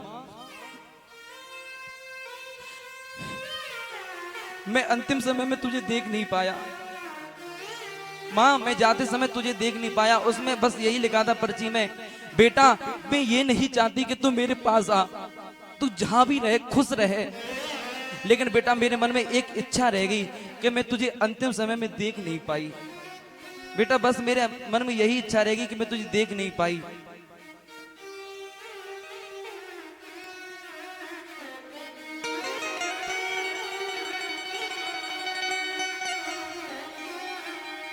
बहुत रोते हैं पर दामन हमारा नम नहीं होता। बहुत रोते हैं पर दामन हमारा नम नहीं होता। इन आंसुओं के बरसने का कोई मौसम नहीं होता। दुश्मनों के बीच भी महफूज रहता हूँ, क्योंकि मेरी माँ की दुआओं का खजाना कम नहीं होता। अब आप ये बताइए कि अब वो बेटा खुश रह सकता है क्या? धन से खुश रह सकता है क्या? संपत्ति से खुश रह सकता है? अरे तेरे माँ बाप दुखी हैं और तू, तेरे महल बनाने से क्या फायदा, तेरी कोठी बनाने से क्या फायदा? तुम्हारे माँ बाप घर में दुखी बैठे हैं और तुम तीर्थ कर रहे हो, तीर्थ करने से क्या फायदा?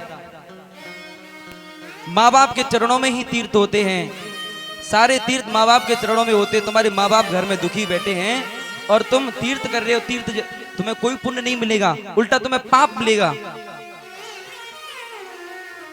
अरे बुढ़ापा एक दूसरा बचपन होता है, बुढ़ापे में माँ बाप कुछ कह देते हैं, हमसे बुरा नहीं मानना चाहिए। तुम्हारे बचपन में माँ बाप ने तुमको संभाला, बुढ़ापा दूसरा बचपन माँ बाप का है, अब उनके बचपन में तुमको माँ बाप को संभालना चाहिए। हमारा ये कर्तव्य है, हमें अपने माँ बाप को सहारा देना चाहिए। अरे जब तुम चलना नहीं जानते थे तब बाप ने उंगली पकड़ करके तुमको चलाया, और आज जब उसके हाथ पैर काम नहीं कर रहे हैं बाप के, तो तुम्हारा ये कर्तव्य है कि तुम उनको हाथ पकड़ करके चलाओ। एक माँ,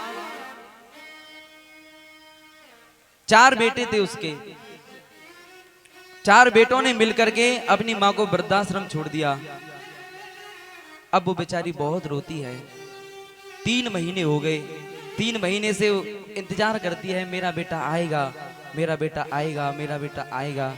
देखा मेरे 4 बेटे हैं, कोई ना कोई बेटा मुझे लेने जरूर आएगा, लेकिन एक भी बेटा माँ को लेने नहीं आया। अब संत जैसे गए, जो उसकी दूसरी कंपेनियन थी, दूसरी जो माता थी, उससे पूछा कि क्या बात है, ये माता क्यों रो रही है? उसने कहा महाराज 3 महीने हो गए, 3 महीने से आ रही है, रोती जा रही है, रोती जा रही है। हम इसको बहुत समझाते हैं, समझती नहीं है, और समझी भी तो समझे कैसे। इस वृद्धाश्रम से ठीक दूर जो बंगला दिखाई दे रहा है, उसमें इसके बेटे रहते हैं। देखती रहती है, अपने नातियों को खिलाने के लिए तरसती है, अपने बच्चों को देखने के लिए तरसती है, लेकिन इसके बेटे एक भी इसको लेने नहीं आया।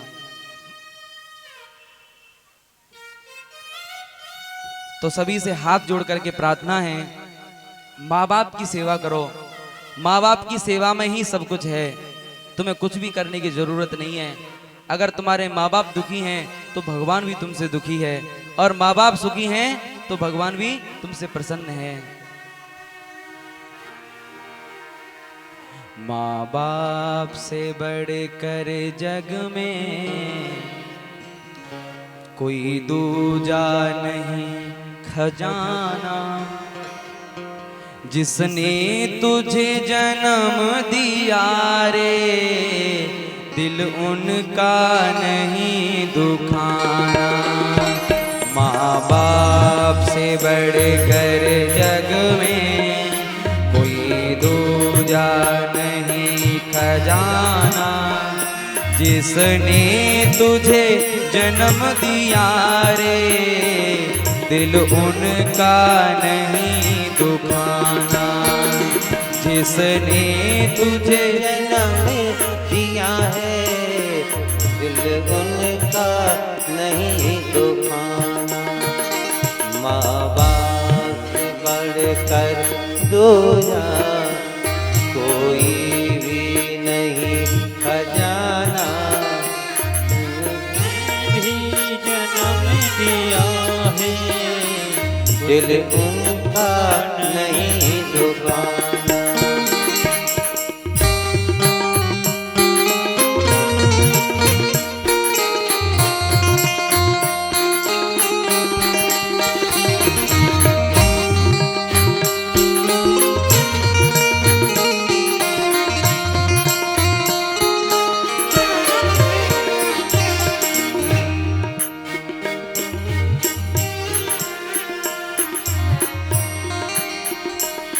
दिन रात तुझे तेरी माँ ने बाहों में तुझे झुलाया।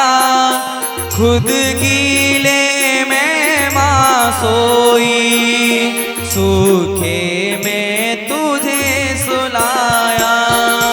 सूखे में तुझे झुलाया। हो बड़ा कर्ज है तुझ पे माँ का। हो बड़ा कर्ज है तुझ पे माँ का। तेरा फर्ज है कर्ज चुकाना। जिसने तुझे जन्म दिया रे दिल उनका नहीं दुखाना। माँ बाप से बढ़कर जग में कोई दूजा नहीं खजाना। जिसने तुझे जन्म दिया रे दिल उनका नहीं दुखाना। जिसने तुझे जन्म दिया है दिल उनका नहीं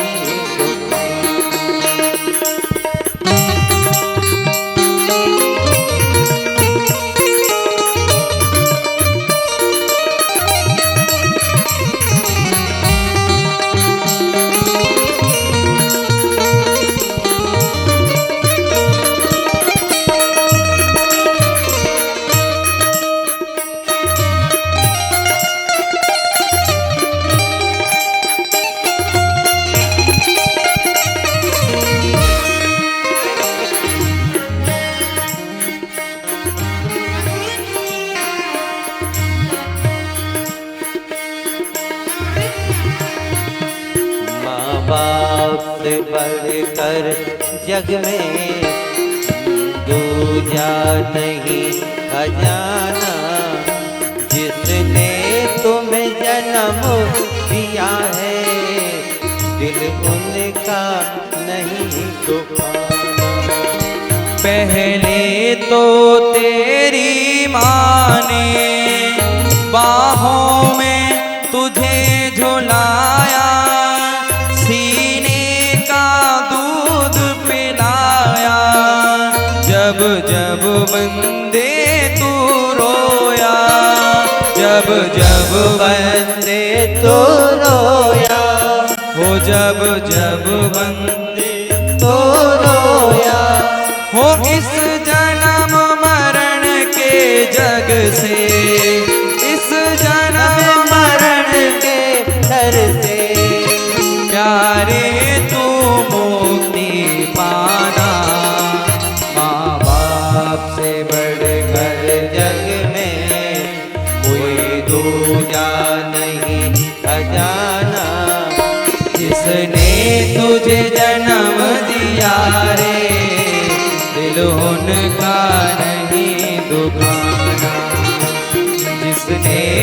तुझे जन्म दिया रे, दिल उनका नहीं दुखाना।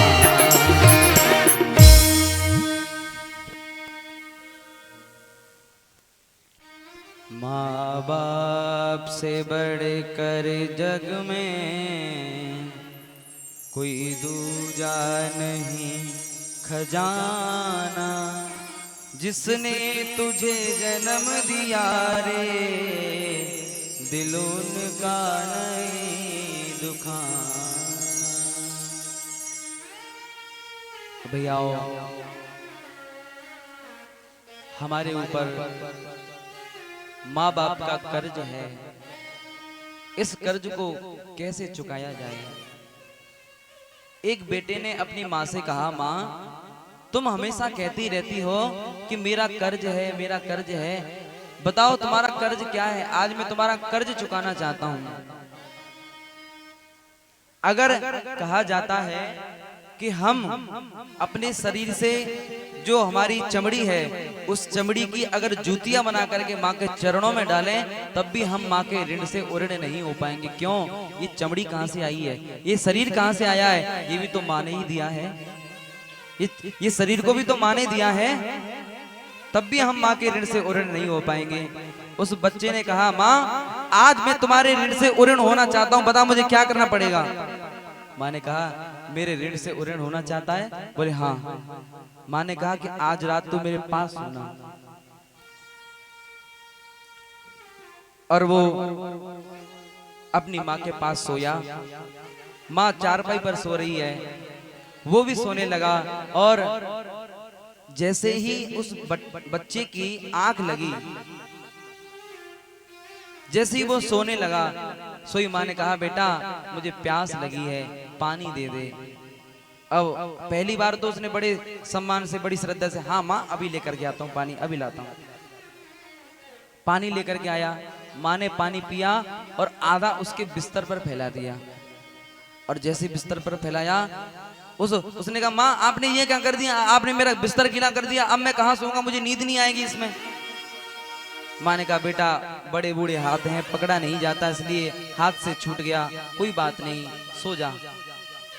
अब वो जैसे तैसे सोने की कोशिश कर रहा है, गीले में नींद तो नहीं आ रही, लेकिन सोने की कोशिश कर रहा है। थोड़ी देर बाद जैसे उसकी आंख लगी, सोई दोबारा माँ ने पानी मांगा, बेटा प्यास लगी है, पानी दे दे। अब उसको थोड़ा सा गुस्सा आया, अरे अभी तो आपने पानी मांगा, अभी तो आपने पानी पिया, आप कह रही है प्यास लगी है। बोले, बेटा प्यास लगी है, पानी दे दे। अब वो श्रद्धा से नहीं लेकर गया गुस्से में थोड़ा सा, और लो पानी पी लो। माँ ने आधा पिया, आधा उसके बिस्तर पर डाल दिया। अब जैसे बिस्तर पर डाला, अब तो उसको तिलमिला उठा, माँ आपने ये क्या कर दिया बताओ, और ये कोई बात है, बार बार मेरे बिस्तर पर पानी डाल दी, तो मैं गीले में कैसे सोऊंगा। माँ ने कहा, बेटा बड़े बूढ़े हाथ हैं, छूट गया, कोई बात नहीं, सो जा। अब तो तीसरी बार सुबह होने वाली है, और तीसरी बार जब माँ ने कहा, उसकी आंख लगने वाली थी, बेटा मुझे पानी चाहिए। अब तो उसको बड़ा क्रोध आया, मुझे तुम्हारा कोई ऋण पूरा नहीं करना, कोई ऋण नहीं चुकाना, बताओ ये कोई बात है, बार बार मेरे बिस्तर पर पानी फैला देती हो और बार बार पानी मांगती हो, कितनी प्यास लगती है तुम्हें। वो माँ उतर के आई और उतर करके एक चांटा उसके जोर से मार दिया। बोले, तुम मेरे ऋण से उऋण होने चला था। अरे जब तू छोटा था, जब तू पेशाब कर देता, उसी गीले में मैं सोती, तुझे सूखे में सुलाती थी, कितनी बार पानी मांगता था, कितनी बार रात में उठता था, और मुझे पूरी पूरी रात नींद नहीं आती थी, मैं गीले में सोती थी। आज तू एक दिन तक नहीं सो सकता। मैं कितने दिन तक रात में सोई गीले में, तू एक दिन नहीं सो सकता, और मेरे ऋण से उऋण होने चला था। भैया कोई उपाय नहीं है माँ के ऋण से उऋण होने का, केवल एक ही उपाय है। क्या? अगर आप में सामर्थ्य, आप में सामर्थ्य है तो एक बार जरूर अपने माँ बाप को परीक्षित बनाएं, कथा सुनाएं उनको। जैसे हमारे प्रधान जी ने यह कथा करवाई, अगर चाहते तो और भी काम करा सकते थे, लेकिन नहीं, उन्होंने कथा कराई। क्यों?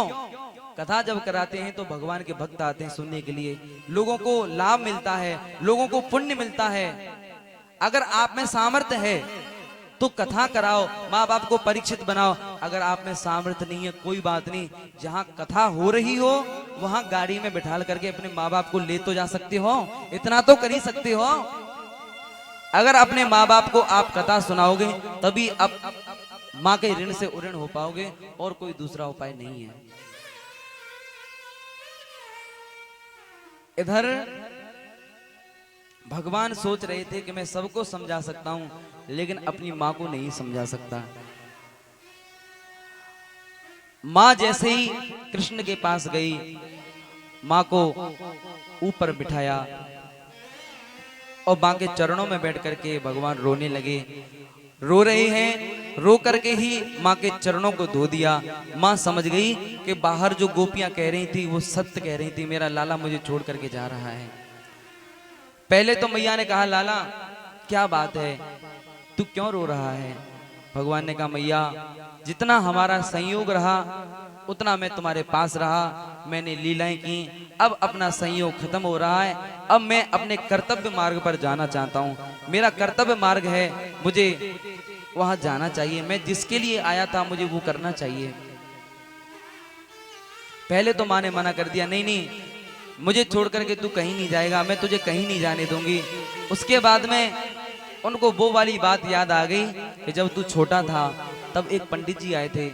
पंडित जी ने कहा था, माँ तेरा लाला बड़ा होकर के राजा बनेगा, और माँ जब राजा बनेगा तब तुमसे बिछुड़ जाएगा।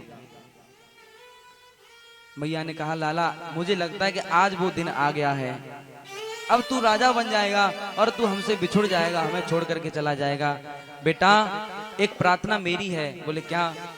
तू जब राजा बन जाएगा तो तेरे नौकर चाकर होंगे, दास दासियां होंगे, तो एक मेरी प्रार्थना है कि कहीं दास और दासी के रूप में मुझे और अपने नंद बाबा को रख लेना। हम किसी को बताएंगे नहीं कि हम तेरे माँ बाप हैं, और बस हम तुझे देख लिया करेंगे, बस हमारा मन भर जाया करेगा।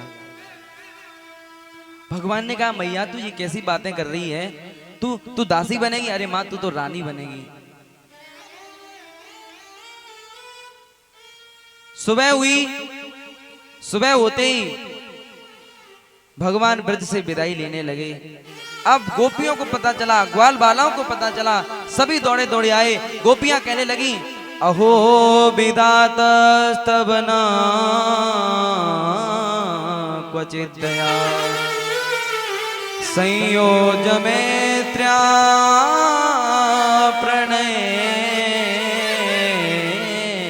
देहिना। अहो विधाता ब्रह्मा जी को गालियां देने लगे, अरे ब्रह्मा पहले तो तूने हमें कृष्ण से मिलवा दिया, अब उनसे बिछुड़वा रहा है। बिलज उद्गायति, गोपियां रोने लगी और सोचने लगी कि हम चाहे कुछ भी हो जाए, हम कन्हैया को जाने नहीं देंगे, चाहे हमारे बड़े बूढ़े कुछ भी कहते रहें, हम कन्हैया को किसी भी हालत में नहीं जाने देंगे।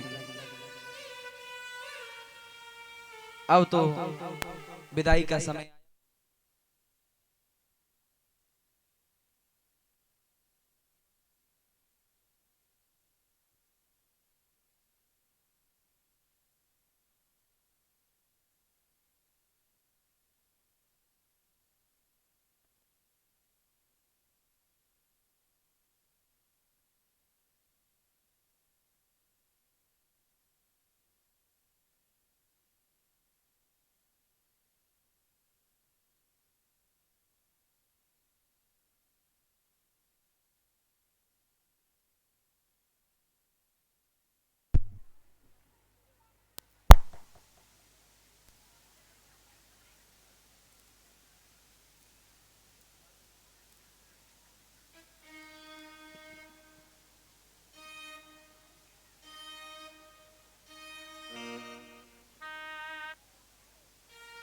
हरिओम।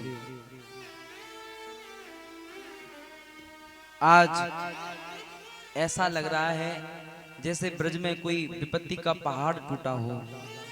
भगवान किसी भी ग्वाल बाल को देख रहे हैं तो रो रहे हैं, कह रहे हैं कि ये ग्वाल बाल इसके साथ में खेलता था, इसकी पीठ पर मैं बैठता था, ये मेरी शिकायत करता था, ये गोपियां गोपियों में लड़ाई होती थी।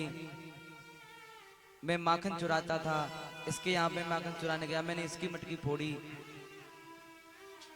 और अब वो समय आया, भगवान रथ पर बैठ करके विदा लेने लगे सभी से।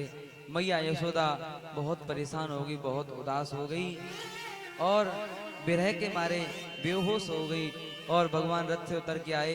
भगवान ने कहा, मैया मैं परसों के लिए जा रहा हूं, परसों के बाद लौट करके आ जाऊंगा। तो भगवान जाने लगे। कृष्ण लेते हैं ब्रज से विदाई की, मैया मोहे याद ना करे। कृष्ण लेते हैं से विदाई की, मैया मोहे याद ना करे। कृष्ण लेते हैं ब्रज से विदाई कि मैया मुझे याद ना करे। कि मैया मोहे याद ना करे है, कि मैया मोहे याद ना करे। कृष्ण लेते हैं ब्रज से विदाई की, मैया मोहे याद ना करे। कि मैया मुझे याद ना करे है, कि मैया मुझे याद ना करे। कृष्ण लेते हैं ब्रज से विदाई कि मैया मुझे याद ना करे।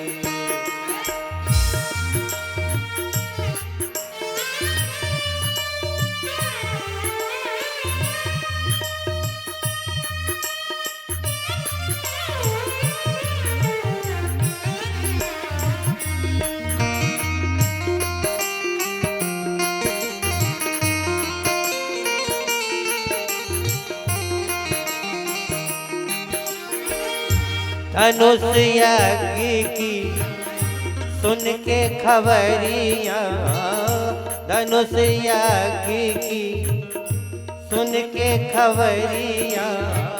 धनुष यज्ञ की सुन के खबरिया, जाना है जरूरी मोहे मथुरा नगरिया। जाना है जरूरी मुझे मथुरा नगरिया।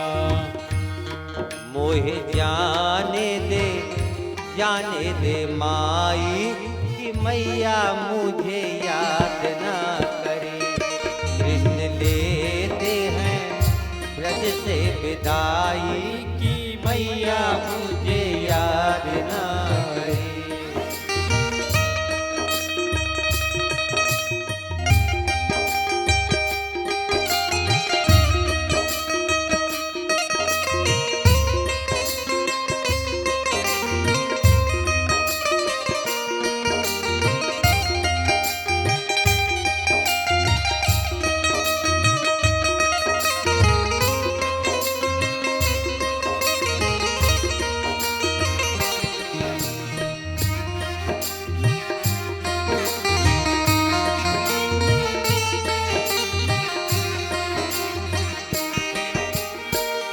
रथ को पकड़ के सखियां रोए।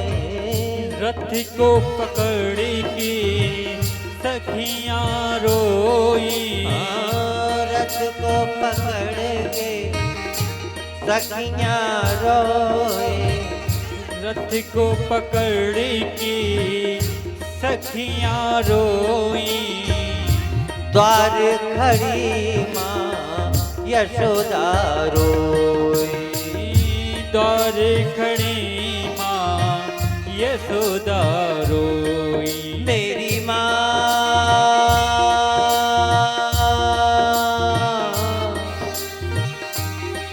मेरी माँ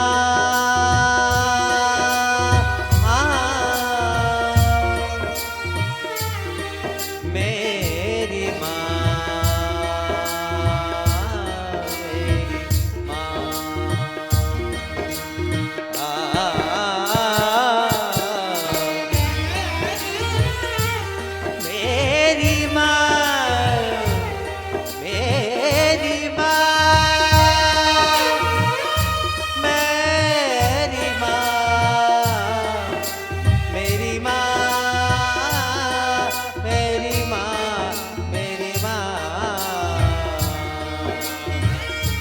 रथ को पकड़ कर सखियां रोए, रथ को पकड़ कर सखियां रोई, द्वार खड़ी माँ यशोदा रोए, दौर खड़ी माँ यशोदा रोई। कब लौटोगे लौटोगे लौटोगे प्यारे कन्हाई, कि मैया मुझे याद ना करी।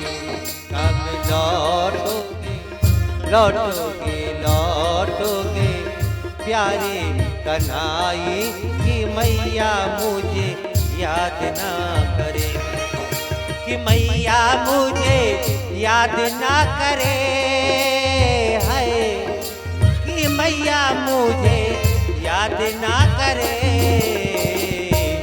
कृष्ण लेते हैं ब्रज से विदाई, कि मैया मुझे याद ना करे। कृष्ण लेते हैं ब्रज से विदाई, कि मैया मुझे याद ना करे, मैया मुझे याद ना करे। बोली वृंदावन बिहारी लाल की। अब नामों की सूची थोड़ी देर ये बोलेंगे, उसके बाद में कथा करेंगे। इनको माइक दे दो जल्दी, और जल्दी जल्दी बोल लो।